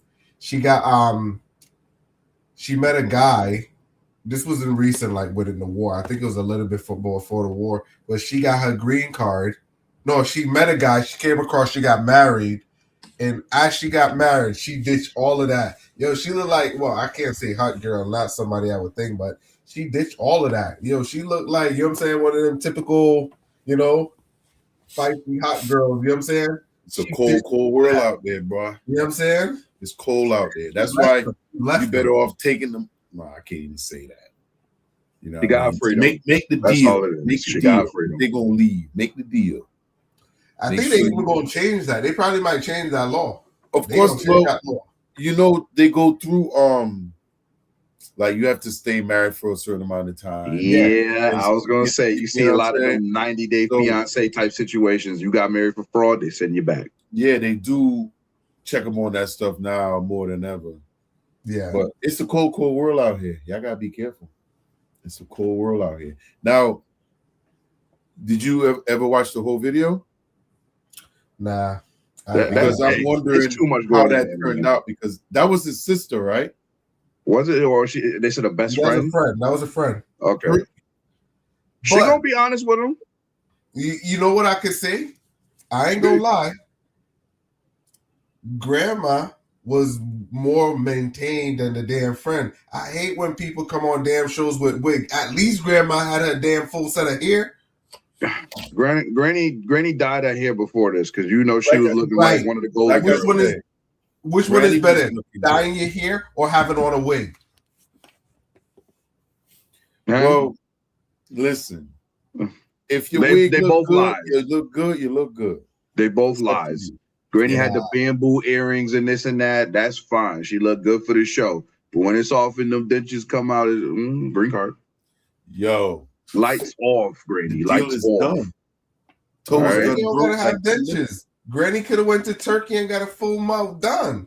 Then Granny don't got money for my green card then. It's one or the other. I'm not going to be doing the pasa videos and slamming you from the top of the table if you out here going to Turkey when I need that money to get my Batman pull-up pants. She giving them money. She doing X, Y, and Z to keep him. Because Granny, listen. I'll be honest. I ain't going. I don't know, man. I ain't even trying to go there, boy. Listen, the things people will do for freedom. He trying to get out of Jamaica, so he don't got to spend $800 on KFC. He doing what he got to do. He taking that for the team. All right. All right. Cool. All right. Let's roll into the next clip. Let's get these clips in. Here we go. Hey, fat women need love too, but they got to pay. You're staring at wife. You're staring at wife on give me my god kid. Give me my kid. So what's going on? So he's been deployed since she was 2 weeks old, came back on her second birthday, and he doesn't get to see her. So we came on vacation down here and let him see her. This morning I texted him and I'm like, hey, is she up? How was she doing today? Where's she at today? And he ignored me. I have all these text messages to prove it. Ignored me for 2 hours. I'm texting again. Listen, camera back for me. Arresting me? You're arresting me. Yeah, I'll explain everything. For what? At this time, you're being placed under arrest for burglary with a battery ×2 and criminal mischief. Really? This is you want to do? This is why people hate cops. Wait, what? You got to give me some context on that, dog. So, all right. So she left where she was living to go down to where the baby father was living, so the father could see the kid. Yeah. The father has a wife. I don't know the status. We're gonna call her his. He has a female. Just because he didn't answer the phone over the weekend, she went to the house and she's being charged, I think, with burglary. Yep. We're trying to get the baby. So she literally broke in the house. Okay. And they call the cops, and she don't think anything is wrong with it because all she just knows is her baby. So let me ask you this question. Is this a mental health situation? Absolutely. She's delusional. No, I don't think this one is. Would you categorize this as that? She's absolutely delusional, and she needs a psych ward stay. Because guess what? Now she's freaking out that she in cuffs. She didn't do nothing wrong, in her opinion. She's out of touch with reality. What about you, 12? I don't think so. What? I think it's more level of entitlement where she just knows her child and someone has her child and she wants it. So no, wait. Isn't entitlement when you think you're better in some way? Yeah. So it's like this. So she thinks all right, she's the caretaker for the child. The dude haven't taken care of his child. He left. She's gone, right? She was trying to introduce the father to the kid, however you want to word it. The father didn't respond in a manner that was conducive to her. She feels she still has to take matters into her own hands. But she's failing to. Ladies go through this, whereas like guys always go through this. If you don't give me my kid when I say give me my kid, you at fault. You are wrong. I'm gonna call the cops. I'm gonna blame you. I'm gonna say everything you did wrong. You get what I'm trying to say? But they forget fathers do have rights. You get what I'm trying to say? Well, that sounds like mental health to me. She's being irrational, out of touch with reality. Because she did everything wrong. Like, right, but do everything wrong doesn't anybody. Like, why did she call the cops and say, hey, I can't get in contact with my kid's father? I'm worried for my child's safety. But she even that is welfare check. Huh? Even that is wrong. Right. But when you break into somebody's house because of that situation, you don't think like something mentally is wrong with that person? Yeah, because 12, that's definitely not normal. I don't see that as entitlement. Bruh. I get you. She had a mental break. Just like the man with the samurai sword, just like Habibi on Blue Hills. She needs help. She needs a clinician. All right, I give you guys this, right? Because she left her wherever she was at, went to there, broke in, and well, she brought the child. She brought the child down there. So it's not like she just left the camp. No, she brought the child, handed over to the father. So she didn't just fly down there to get her child. She brought the child down there. She went down there on vacation so the father could see the kid, but he didn't answer the phone over the weekend.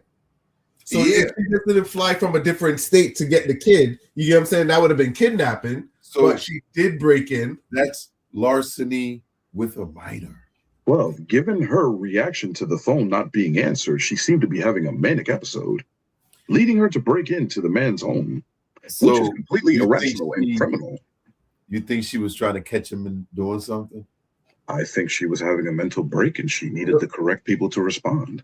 All right, so let me push back. So criminals, right? So why don't they label people that steal with manic and all of these type of disorders? Because you're telling me if I steal a bike, does that automatically mean just because my ration of taking a bike was wrong? It depends on how you steal the bike. Yes, how are you stealing the bike, and why are you stealing a bike, sir? It depends. Are you like, tired what of did walking? you do? What's going on? So you see, that's what I'm saying. If people you ain't saying nothing. You ain't explained. Why you steal the bike? Why you steal the bike, sir? Come on, explain it. Flesh it out so we can talk this out. Like, yo, when has breaking into somebody's house become entitled? Yeah, 12. At that point, because here's the thing. The dude ain't do nothing wrong. He ain't violate nothing. All that happened is he didn't answer his phone. So even if she say, oh, I'm concerned of him and something could be wrong with him, you call a Pilpo. They're going to meet you there. Something is wrong. I don't know, but I can't get in touch with him. We're supposed to be, boom. But you break in. So what I was going to say was, what I meant by entitlement is seeing a next woman with your child. That level of entitlement where she knows he's not home, and her child is in there, and what she's want to do is go get her child, which she can't. You get what I'm trying to say? Once the child is in someone else's custody, even ladies do that. I see that all the time. When custody change over. And that baby mama is living rent free in their head, just doing things while they sitting out there banging on the door, can't get in, just living rent free, all the pole and everything, and every imagination is in their head. What he's talking about? Everything. You know what I'm saying? Come on, let's just be real. I mean, she was trying to catch him in the act or something. I'm wondering if she lived with him at one point. No, he wasn't home though. It's just the thing of the child being with the other woman irate her. You get what I'm saying? So this is what people don't think about. Is like, but I do get you. A lot of the stuff you guys brought up. So basically, everyone that acts irrational falls into the category of mental health. That's what you guys, and this is what I was saying. Man, get off of it, because you didn't explain your little bike thing, so don't even start. Come back to the bike so that we could jump on you with this irrational business. Go ahead. We got time today, sir. Yes, sir. I'm not gonna go down that road. Yeah, all right. Yeah. Just throw your little bike away. All right. Let's throw the little bike away. All right. We'll come back to it. Let's go to the next clip. Yeah, we're gonna spin the block on that goddamn bike. Spin it. I'm about to get in trouble with the ladies, but I don't care. I think that fathers make better parents than mothers. And this is I'm an awesome mother. I love being a mom. I love parenthood. I love my children. But I just think that dads make better parents than we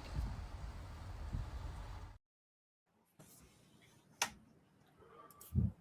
Oh, she thicker than a snicker. Oh wait.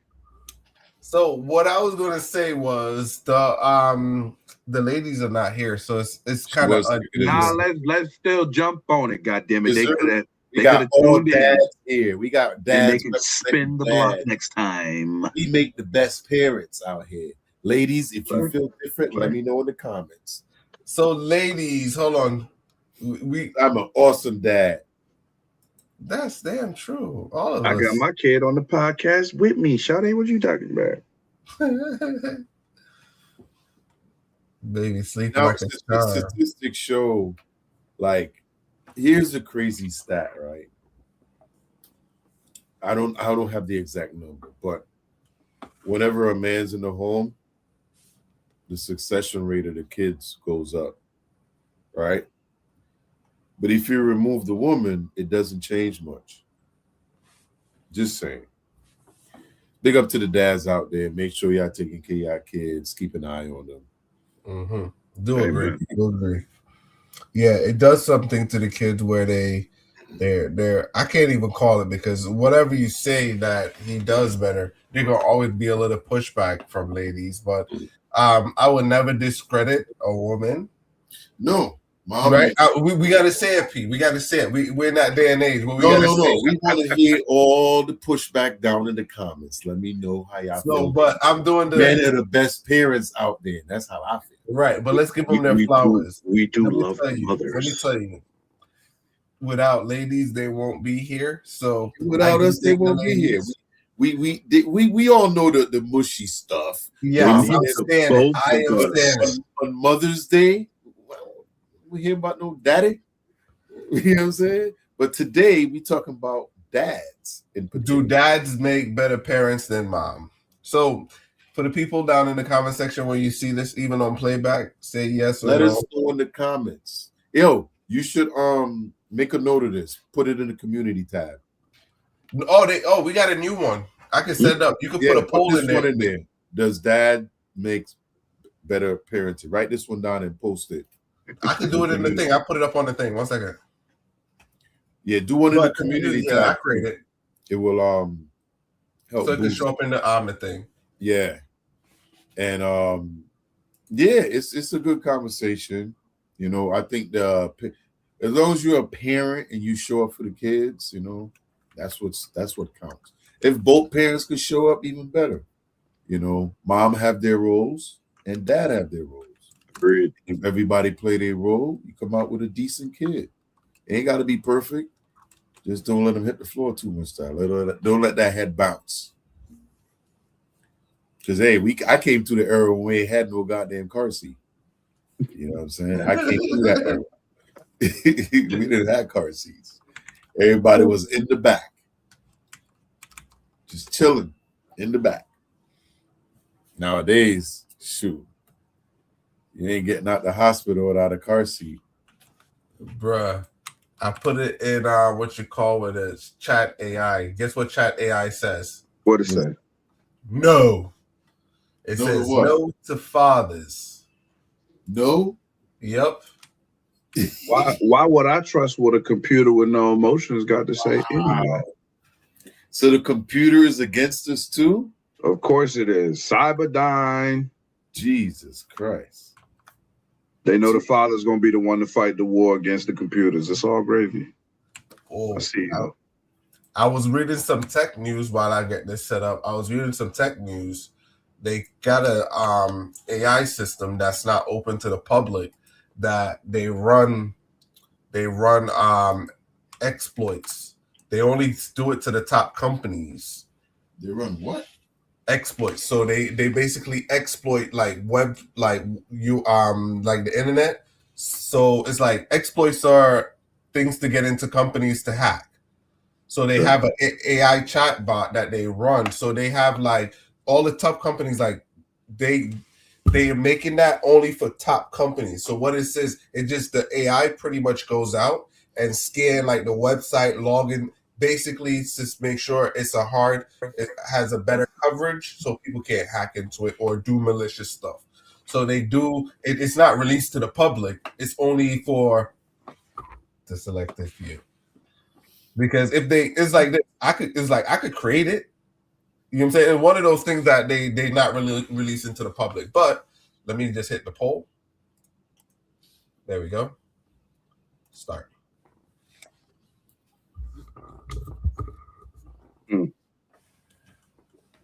Yeah, so we just posted that one. That's pretty cool. Yeah, drop that one in the community tab for sure. Yeah, so we put it up on the screen. But yeah. So I ain't gonna dig on it. I don't want to piss people off right now. But I was gonna go look and see what the statistics show. So that's going. That poll is going. Let's roll into the next clip. Go ahead.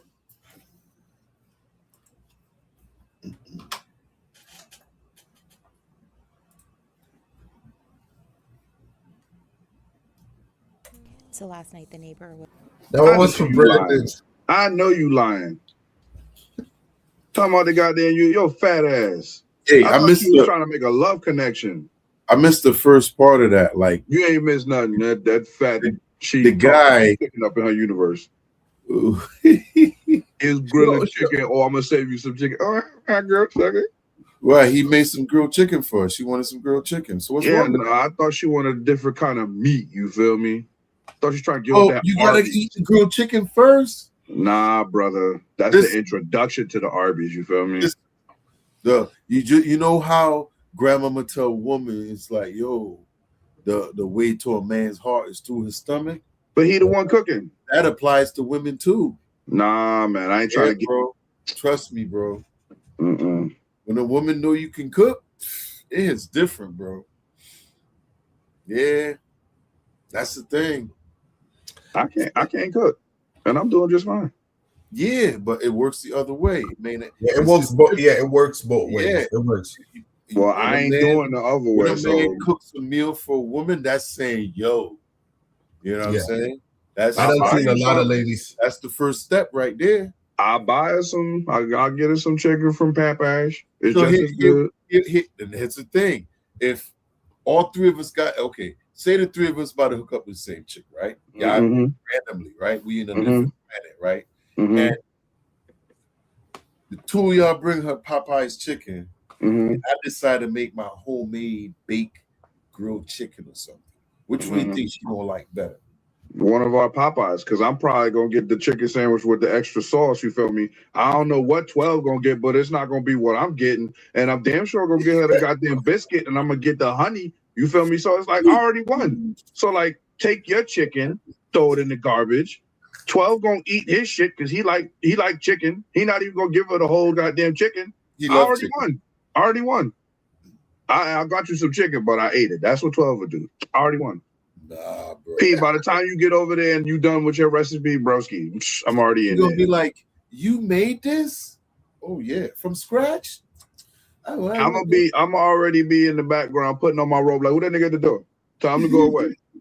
I already won. Nah, trust me. Yeah, I think you lost that one, player. Well, damn.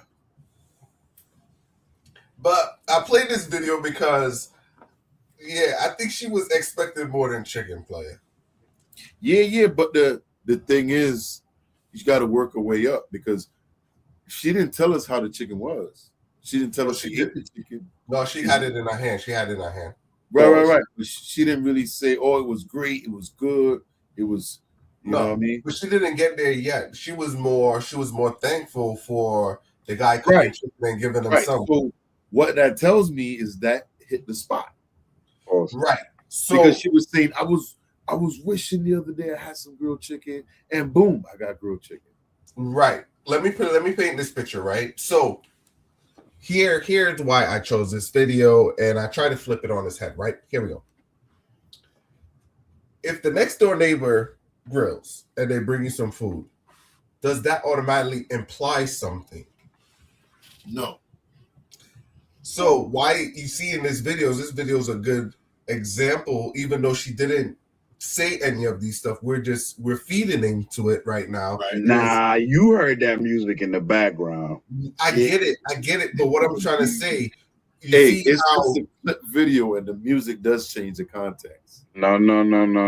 Because if we went to court, right, they're not gonna play that video with no music in the back. It's just gonna be her telling how it happened. It ain't gonna be like, Judge, you know what? She had on some Barry White and I felt all stimulated, and next thing you know, things went down. No, they're gonna read the script.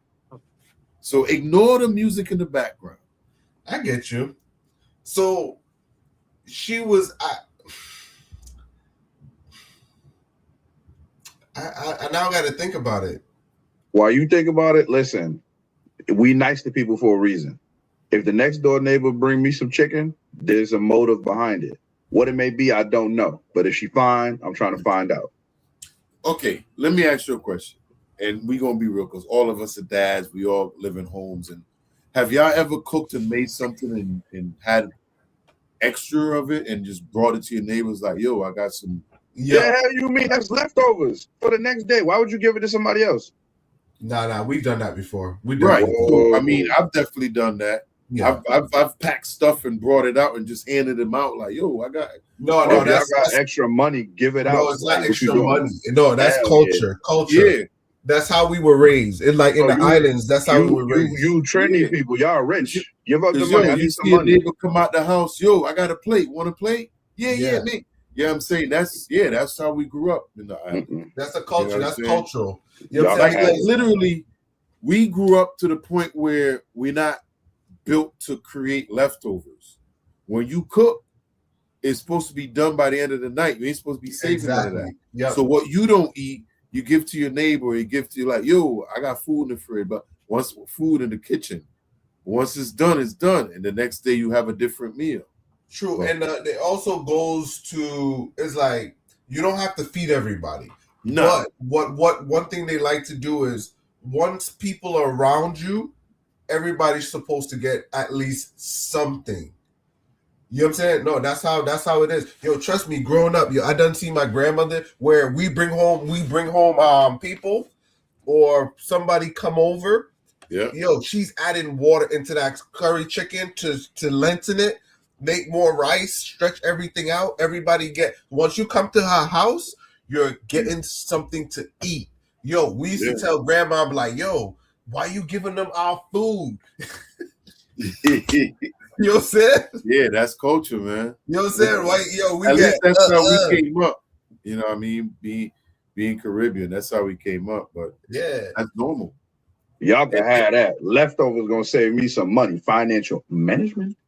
True, it's true, but think about it. And then who telling you to come out your house hungry? You gotta eat, you gotta feed yourself. I'm not giving you my food. I can eat that tomorrow, keep the money in my pocket, and provide a better future for my family off one meal.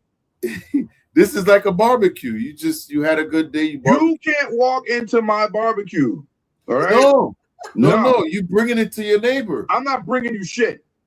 Yo, no. I'm over here. This is my food. You stay your ass over there. Now here's the while I eat. Goddammit. Here's the thing. Have you ever thrown like a party? Parties cost money, so no. Like a backyard barbecue party, something like that. I can barbecue in my goddamn house. I'm not spending no extra money. Financial management, ladies and gentlemen. So here's the thing: you keep it cool with your neighbors. You might have a party where they ain't gonna be. Fuck the neighbors. I don't know them. They're not my family. They're not my blood. Fuck them neighbors. All See, my kids not home. I could cuss tonight. Fuck them neighbors. You come to your I'm not coming to your house. What about the one right here? Oh, she can't understand words. You hear me, little girl? I said, fuck them neighbors. She gonna say, fuck them neighbors. Wait, I think somebody coming. I can't cuss no more. All right, all allegedly, people. All allegedly. Yeah. Okay, people here. I can't cuss no more. Damn. Hey.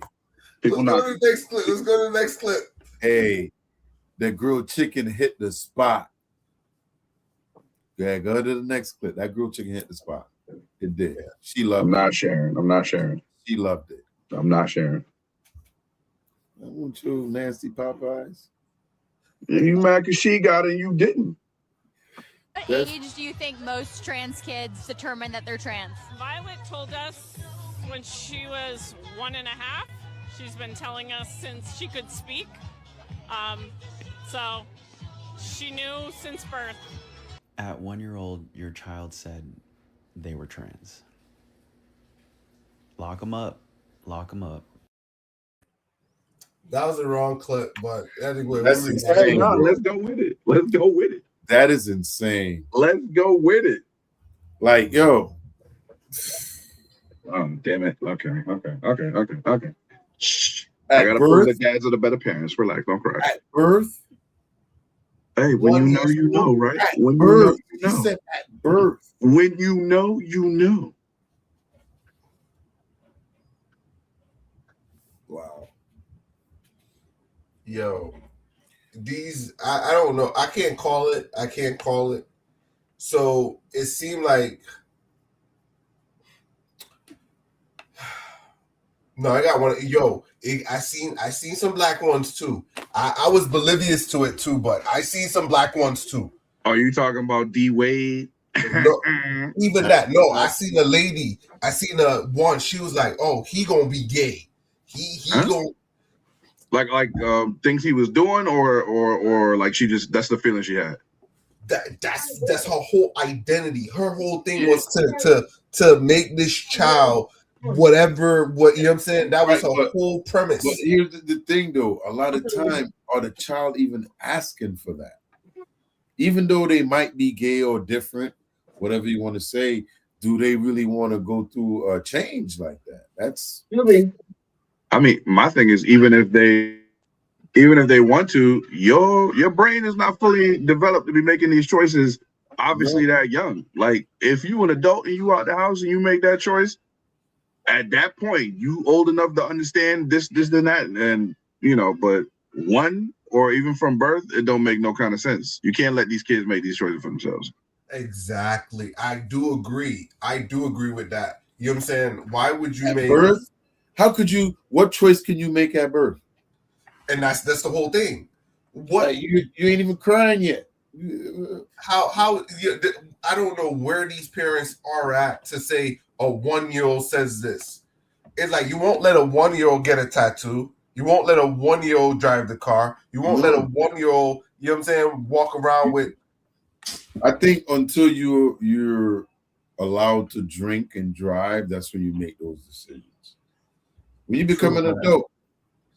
Trust me, it's like this. Kids gonna say the wildest things. It's like, yo, you gotta. Well, I won't label the parents. I won't label the parents by calling them names, but it's like this. Why not? But it seemed like they pushed them in a certain way, though. The parents, because can you blame the parents though? Yo, we gotta pull that up on the panel, yo. You could blame the parents.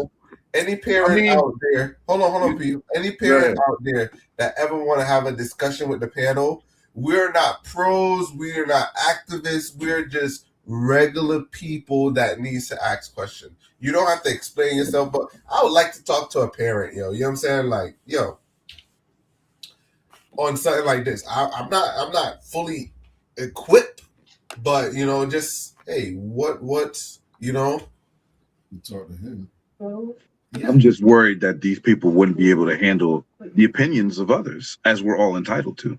I'd love to talk to them as well, but are they ready? I don't know. It's not to put them down. It's like, yo, because it's like you got to see where, yo, my mother wouldn't let me do certain things, and it's like now, it's like, yo, since I'm older, I'm as I get older, I understand a lot of the stuff why like traditional parents did stuff to protect their kids. It took me until I became an adult to understand why they did what they were doing when we were younger. You get what I'm trying to say? It's like when you're young, when you're a certain age, you don't get it. It's like, oh, my parents didn't let me do this, but I'm gonna let my child do this. You know what I'm saying? It's like, yo, we look at like let's use females, right? If you look at this culture, right? You look at this culture, and this is one thing I don't like is when we were younger, only certain people you used to see wear like lingerie or hosiery or stuff like that. It was the people that walk the streets, right? When you see it, you be like, when you were a little boy, you see, you be like, yeah. Now you have the same. You have young kids wearing the same thing that people that walk the streets wear, and parents are saying, "Oh, that's acceptable." I'm like, yo, when I was younger, this is things that people that walk the street would wear. Now people are wearing it as fashion. They got little kids in the same attire, and I'm like, why? You know what's crazy about that? I think a lot of the mothers are to blame. Right, that's what I'm trying to say. It's like, because let's just be honest. Like, we all got girls. I got a girl. You got girls. Right? Yep. Now, when they have these birthday parties and whatever they have, and these gifts come in, when it's like some of the women would buy certain outfits, and you have to comb through this stuff because they'll put things in there that you'd be like, nah, that's a little skimpish for that age. Yeah, you know what I mean. And you'll see a lot more time. Like for instance, if you send 3 dads to the store to buy clothes for their daughters, and 3 moms to buy clothes for their daughters, the type of clothes that they come back with is what you're talking about. And I guarantee the mothers pick those outfits out. Yep. You know what I mean? A lot of the times. You know what I mean? You'd be like, yo, your mother bought you this, like, and you'd be like, what were you thinking? You know, so yeah, we see that, because a lot. Man, I see it a lot. So when you look at that, we talked about who make better parents, moms or dad. You know what I'm saying? If she put on that stuff, that lingerie, she ain't walking by dad to walk out the house with that. She might sneak it in her bag and bring it out, but nah, dad ain't playing that. Pops ain't playing that. And if I catch you on the street wearing that, it's gonna be a problem. A problem. So dads, y'all need to step up your A games, because a lot of these women out here sometimes they what's the word, they give in, because sometimes some of these women see their youth in their daughters. Living vicariously through them. Yeah, that's it. Exactly. Now your daughter don't need to be Little Kim or Cardi B or Beyonce. Beyonce ain't single. She's married to a billionaire. But they have to, because I didn't get to do that in my childhood or my life. Yeah. And that's what happens a lot of times. So that whole outfit thing, it could be really minuscule. And then once the girls realize how powerful an outfit can be, they use it. Even the attention that they get, they use it. They that level of attention, because even you look at it, it's like you look at these girls, they get a level of attention that they don't get, or the boys, or the age.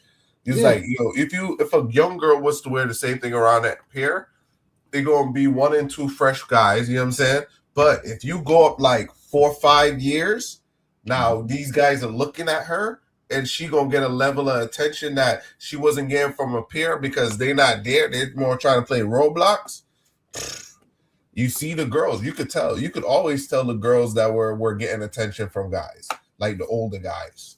You know what I'm saying? Because they come back talking like, they start talking a different way. It's a different mentality.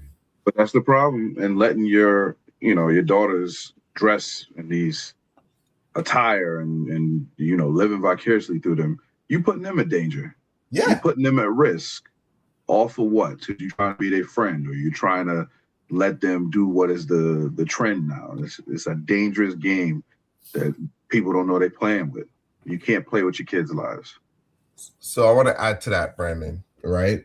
Yeah. So the question then becomes, right? We spoke about the ladies. Is it that the guys of these times are too soft? Because now you got a lot of dudes that are soft as hell, and I don't know if I would say soft, but remember we talk about the patriarchy and the matriarchy. We're finding a lot of more guys that's raised by women, so that changes a lot of what you get. Right, but you do have, like, now we have a level of you see it on social media, like moms with their boy son and their boy sons trying to emulate their mother, where they end up being like extra feminine. That their mother support them being, is like, now it's like, I got a son, but he's like my sister or my thing, where it's like he extra thing because that's how mom is spicy. So if we start acting like doing all the stuff mom do, she got a companion for life. You know what I'm saying? Or you also have the other ones where ladies raise their boys to be son husbands. You know what I'm saying?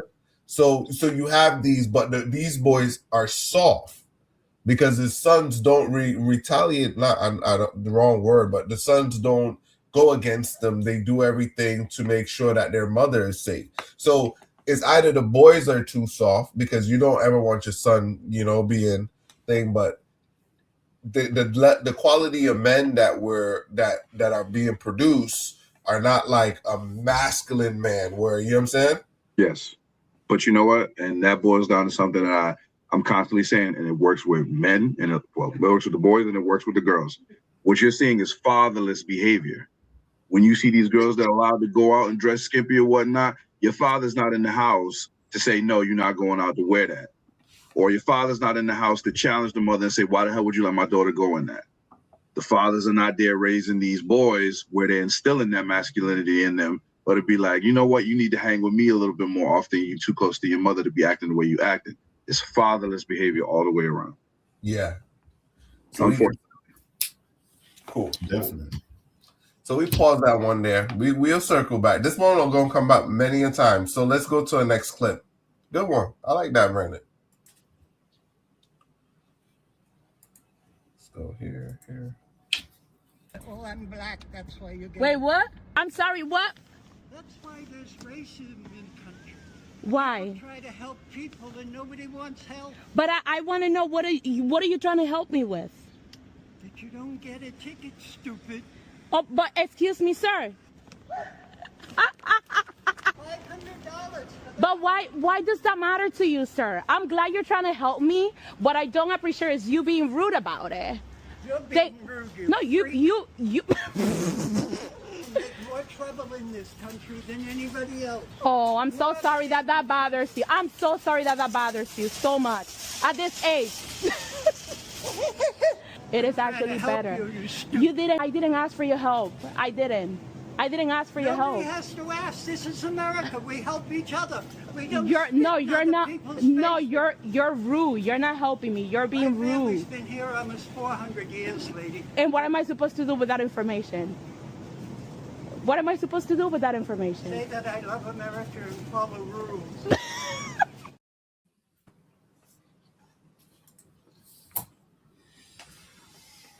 Thoughts. This is America.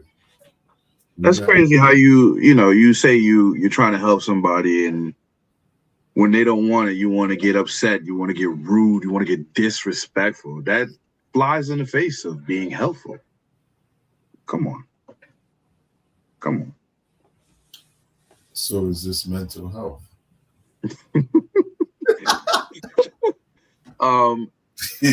Because he's entitled, it very well could be. Wait. Now, I'm looking at this conversation as both parties. I'm not. Yeah. Him. Huh? She is following him. She is in another spectrum, bro. Wait. Maybe she going into Whole Foods and they just walking in the same direction. You feel me? She got out her car to follow him. Yeah. No, like literally going into Whole Foods the whole time, brother. Yeah, I know how you be going and somebody be driving the same direction you drive. It don't mean they follow you. I think so too. But all he did was told her if she parked there, she could get a ticket. Right? That's all he said. I didn't get the first part. Okay. Right. It was something like that, right? Yeah, so, exactly. Even though he wasn't minding his business, he was like, yo, that's a parking spot where you can get a ticket. But she's probably like, yo, I'm about to run in here and grab something real quick. And she was like, yo, I ain't asked you for your whatever, which is kind of wrong. Man, P.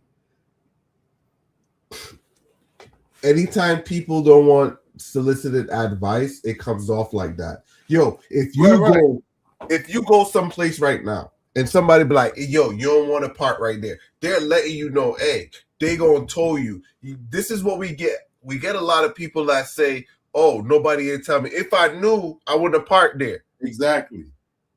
If I knew, tell them you get the. Did I ask you? Exactly. Right. And that's what he said. Then she continues to record and follows him. She has to for her own safety, sir. But she's approaching him. He's walking away.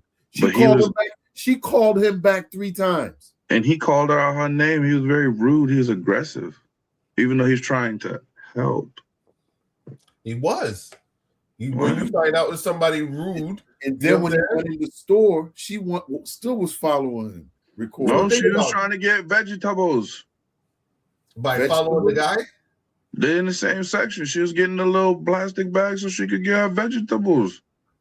Yeah. A little eggplant, you feel me? So a little oregano. My thing is, if somebody tells you, hey, you probably shouldn't park there, you might get a ticket.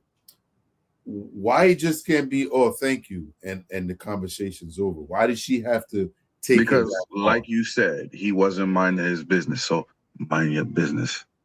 You ain't driving my car. You don't know what my bank account look like. You don't know if I could afford this ticket. Why ain't you minding my business? Go in there, goddamn, man.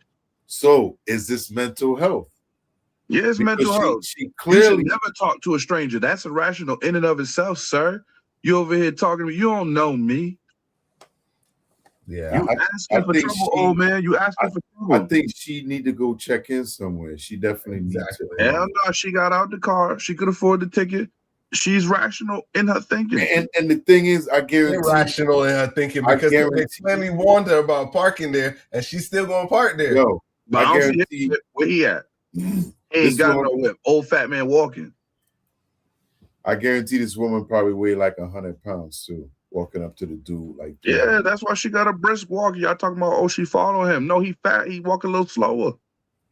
Nah. Hey, take walks, ladies and gentlemen. Cardio is king. He never once aggressively came at her. He called her out her name twice. Yup, he did. He did, but he ain't never really. He walked away. He was he walking away though? Yes, he was. He was calling him. Nah, man, listen. You can walk every time he went to walk away, you can walk backwards and be aggressive, yo. So he can come back. All right. What are you trying to show your face, my boy? No. Okay, never mind. Whatever. Thought we was gonna have a guest on the show since all the females not here, but whatever. Yeah, nah, you can walk backwards and be aggressive. That's what he was doing. Didn't he have a cane or something? He had a cane. I feared for my life. Pew pew. All right, so let's roll into this one right here. Let's roll into this one right here. Stranger danger. Yes, sir. I just had to tell the man that I was talking to for a couple of weeks that I'm no longer interested. And the man responds, I sensed that you needed some space, but how are you doing? Space? Wait, I'm not sure that we understood each other on this one. I'm not sure space is the same thing as just not being interested, period. Okay. I don't know. So you see, a matter of perspective, because if it's meant to be, it'll come back to you. Exactly. You feel me? So what's your thoughts on this one? She said she don't think they're perfect fit. He thinks she just needs some space. Man, she's done broken up. She's done. She checked out already. No, he ain't done. Yeah, no, she not done either. Yes, she is. She talk about me on the internet. That means she thinking about me. I mean, I got a space in her heart and her mind. And when you connect them two things, when a woman's made hey, don't get us on copyright. Ain't nothing you can talk about. Wrong song. Hey, ain't Robert Kelly on that song? Don't be singing that.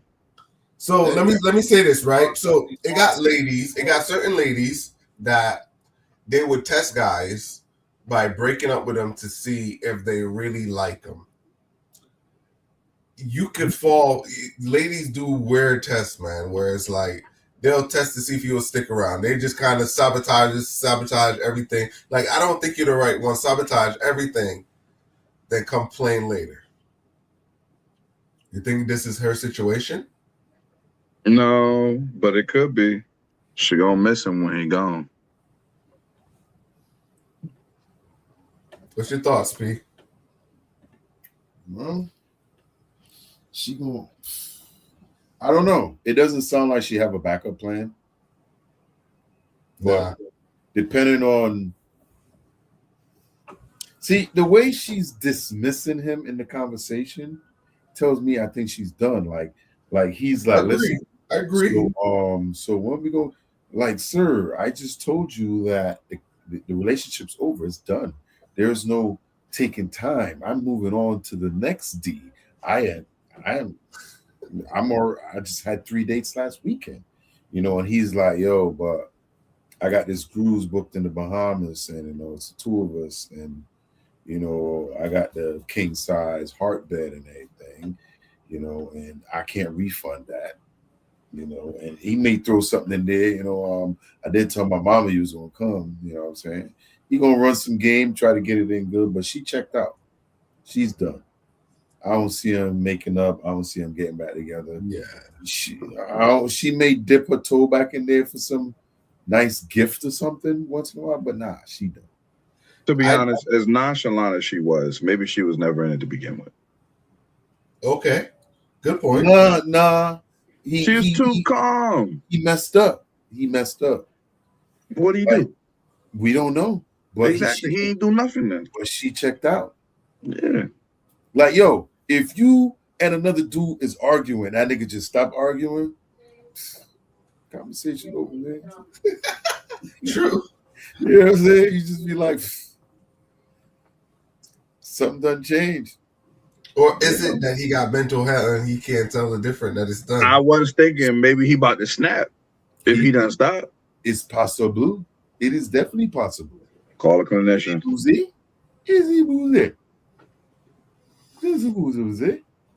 I just think these are one of the things where she got to be mindful. But I know the nail in the coffin, like to go back to what you were saying, P, was once she brings it to social media, that relationship is done. You know what I'm saying? Because she letting the whole world know that he is not understanding that she's trying to leave, and this guy, because once you can make him look weird on the internet, it's a wrap, because that's what this is. This is like more of a humiliation. It's like, I just broke up with him and he can't get the message that we done. Let's tell the whole world, and people kind of mock with that type of thing. Yeah. I thought it was a thoughtful response. Yeah. He ain't coming her crazy, you know. And then, of course, you know, there's three sides to every story. So we don't know what actually happened. We could only go from this video, and she seemed checked out. Yeah, she done. Yeah, she did, unfortunately. All right, let's switch to the last. This should be the last one.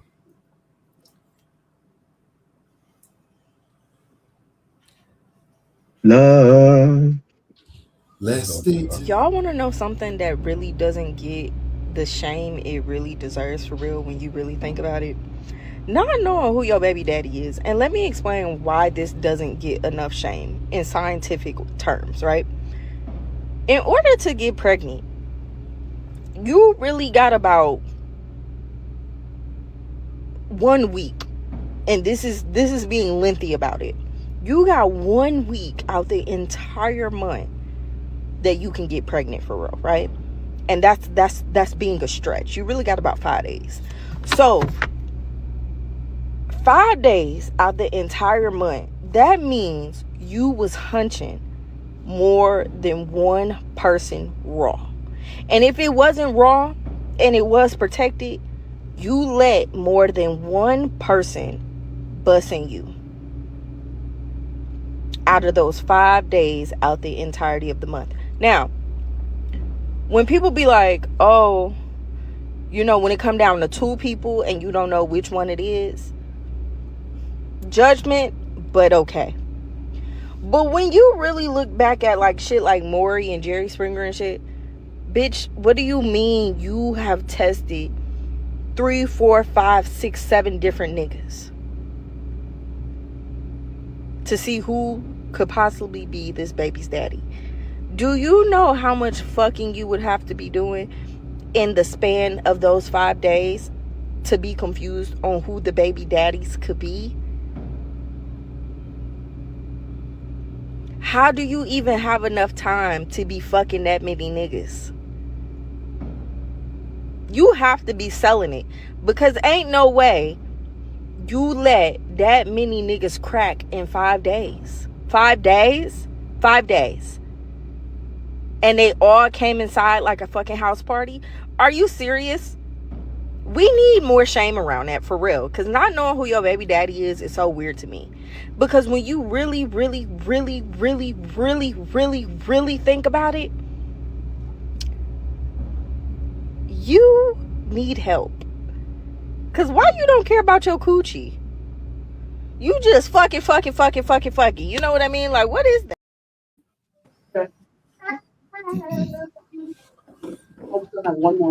So, is this mental health? No. Her? What she was talking about? No, the one where she said, where she was stating letting so much people enter into you. Yeah, but what I'm saying is, I think she's not minding her goddamn business. Agreed. You know, I'm gonna blow up a whole conversation, right? Because here's the thing, right? When a woman decides to do that, she decided to do that. That's her choice, her body, her choice, whatever. Amen. But Russian roulette at an orgy right here, it's like that could happen in 20 minutes. You know what I'm saying? I do understand what she's talking about. What she means is like you had to get into something, but I'm just showing you or telling you that it is possible to do it, and it can happen that fast. You know what I'm saying? You can hit an orgy and you get in the Russian roulette room. It could be up to 50, 60, 70, 80, and you never know. You know what I'm saying? So it is possible. Not saying it's the right thing to do, but it is possible. So I'm going to blow up a whole idea when it comes to that. However, push back. Let's hear it. I'm going to push back.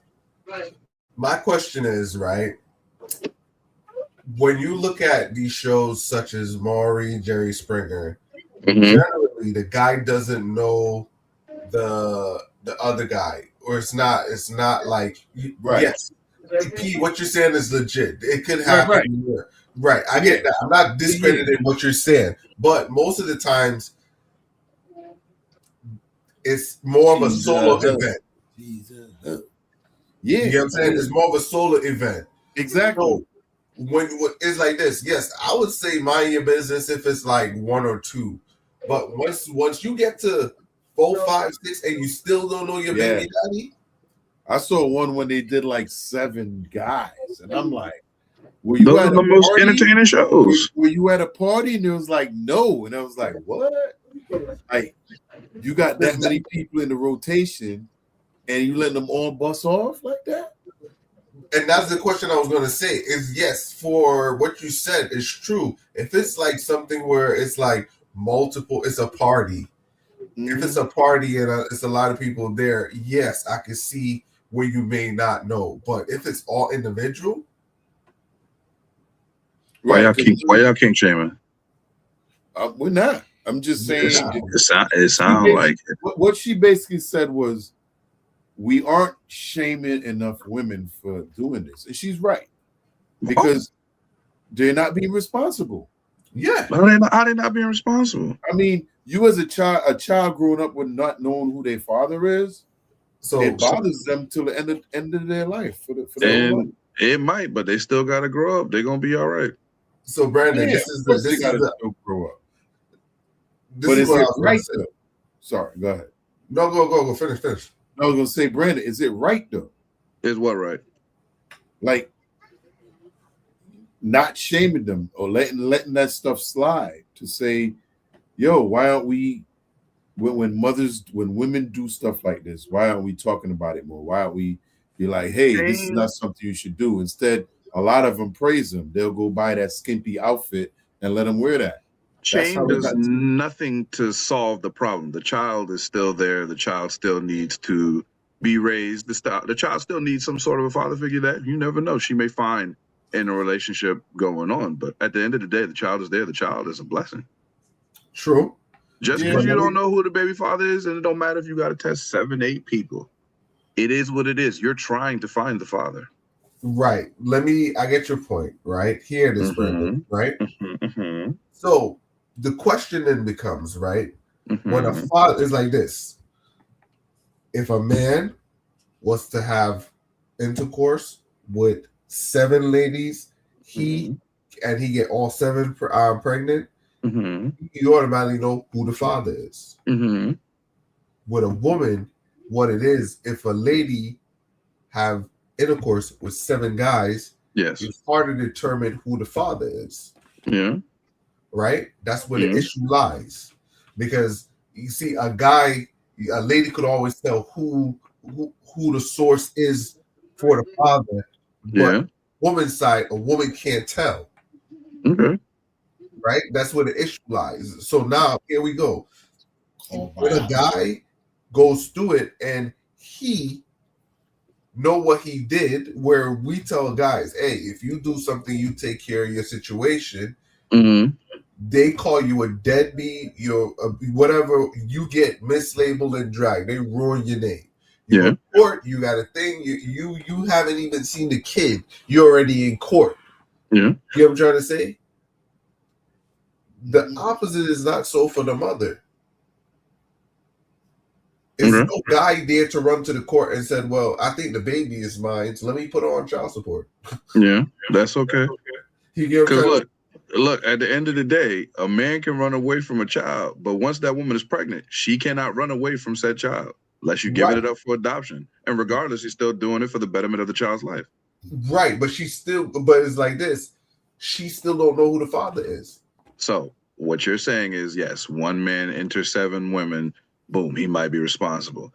If a woman knows that she had intercourse with 8 men, at that point, it's the process of elimination. You just knock a finger down with each man that you get tested till you find the father. And if you don't find the father, guess what? The kid's going to be okay, either in spite of not having a father or because of it. I agree with that. You got to pull yourself up by your own shoes. And you may have some issues with not having your father in your figure because it's 8 other people that got to be tested. But guess what? You're going to be okay. Because when you become a father, you're not going to make the same mistakes. What if none of them don't pan out? Hopefully. Well, if none of them pan what out. If all 8 are negative? If all 8 are negative, I would simply tell the child, the story of Jesus and the Immaculate Conception. Yo, as we said that, I'm gonna save that video for next week, right? As we land, right? We're gonna close with this one, right? Hospital visit. A stud and her girlfriend went in. Chick ends up pregnant. The stud says, hey, you've been with me for 4 years. You know what I'm saying? They're trying to figure out in the hospital, how is it possible? Again, it's a blessing because woman and woman can't make baby, but now you have baby and you can be mom and other mom. It's a blessing. Don't get caught up on the details about how did this happen. Can I ask you a question? Go ahead. 12? Yeah. Can the stud breastfeed? Oh, Jesus. If she wait. Why'd I say, oh, Jesus? What are you saying? Can the stud breastfeed? Hell yeah. Anything is possible. Exactly. Unless she had top surgery. Then no. No, because it's like this. We don't know if the stud had kids before. People still carry milk like for a long period of time. Yeah. Yeah, some lady, as long as a child is still feeding, it still produce milk. Once you stop, it stops. So a mother could, like, if you get like you see it with, as long as that baby is latching on, it will produce milk. So it's like you see it with ladies, they get pregnant. Even way after, they still way after. Yeah, it's still a thing. So even though the mother would have kids, and she would get a new baby, and she still would things. So you go like 4 or 5 years. You know what I'm saying? As long as the baby is drinking milk, it's gonna produce, bro. Yeah. You can't wear the strap and be breastfeeding. That's crazy. Well, you just rolling that shit, bro. What kind of strap? Whoa. Oh, God. Hey, as long as the stud could breastfeed, that's a woman. Woman. You won't say it to its face, though. Yes, I will. Get swung on. She needed to explain why she preggo. Things happen. Allegedly. Yeah. There's sperm banks. There's feminine looking men. That shit was no Dixie cups and that wasn't. That ain't none of that. That was like the we was watching one where the next door neighbor, it was two lesbians or whatever, and they wanted to get pregnant at the same time. They wanted to get pregnant at the same time. But the dude had to deliver the package. The dude had to deliver it. So he end up with 2 of them. But one of them one of them actually fell in love with the dude. Yo, I've gotten approached by that with that before. Couple of times. You yourself? Yeah, when I was younger. Yeah. You was trying to spread the love? No, a lesbian couple contacted me and was trying you was trying to spread the love. I didn't go through with it though. But, what? Boy, they're tests and they're gifts. Nah, because you're responsible for the kid regardless. What? Yeah. No, only if they put you on child support. I mean, there would have been papers and stuff to sign, but you could sign away your parental rights. Oh, bro. We see. I've seen one where a young kid where the lady parental rights. Yeah, where with the lady, he agreed, and he went across, handled his business. 2-3 years later, he was in court. He was in court for, you know what I'm saying? It's like, yo, the person was like, oh, you don't got to do nothing. Then after couple when the baby was almost get it in concrete. I was gonna say, if it ain't signed, it ain't. You gotta get it in concrete. Lawyers sitting down. He ain't do business the right way. That's what that was. But it was like a transaction. I ain't never gonna want to sign my rights over, so that ain't pan out. Yeah. But show me the money. So what's your can't thoughts? Be the third will, P. Nah, I see one. Yo, it got some weird. Yo, in doing a lot of research, bro, I see some weird stuff. Yo, weird, some far crazy stuff that you won't even imagine. Yo, like you gotta bring that to the show. Boy, them stuff be too. You know one thing I wanted to say when it comes to like everything we went through tonight when it comes to mental health, the Kanye West mental health, right, isn't the violent one. It's the one where he goes on like rants. Yeah. The guy that Jinsu up the medical lady with the sword, he went a different type of mental. He reached out. He touched somebody. Oh, Jesus. So you're looking at it, mental health come in a lot of different forms, and you got to look out for it. It comes all age, all sizes, all genders. And if she's a butch, if she can breastfeed, she's a woman. And that's all I got to say about tonight, man. Check on y'all people. Make sure they're good. Brandon? Hold on. Ain't this like the third show with my boy that ended with this breastfeeding business? Hey. Report. No, yeah. You're consistent. Listen, girl. Agreed. Okay. Consistent, Lord. We've hit so many topics tonight. So many. It is really hard to land on this one, except to say, fathers. Be present in your kids' lives. It can stop so many of these negative situations that we're seeing. Not the mental health, obviously. People, if you are having any kind of mental health issues, please seek out a therapist or some kind of professional so that you can deal with these issues. I am tired of seeing the police ending these situations in death or bloodshed. They're just responding. They're trying to do their jobs. But at the same time, we have to keep our stuff under control. So please, people, take care of yourselves. Nice. Well said. I like that. So with that, guys, don't forget. Oh, the poll. Let's see if anybody did the poll. We kind of put it up late. Let's see. Widget. This one was new.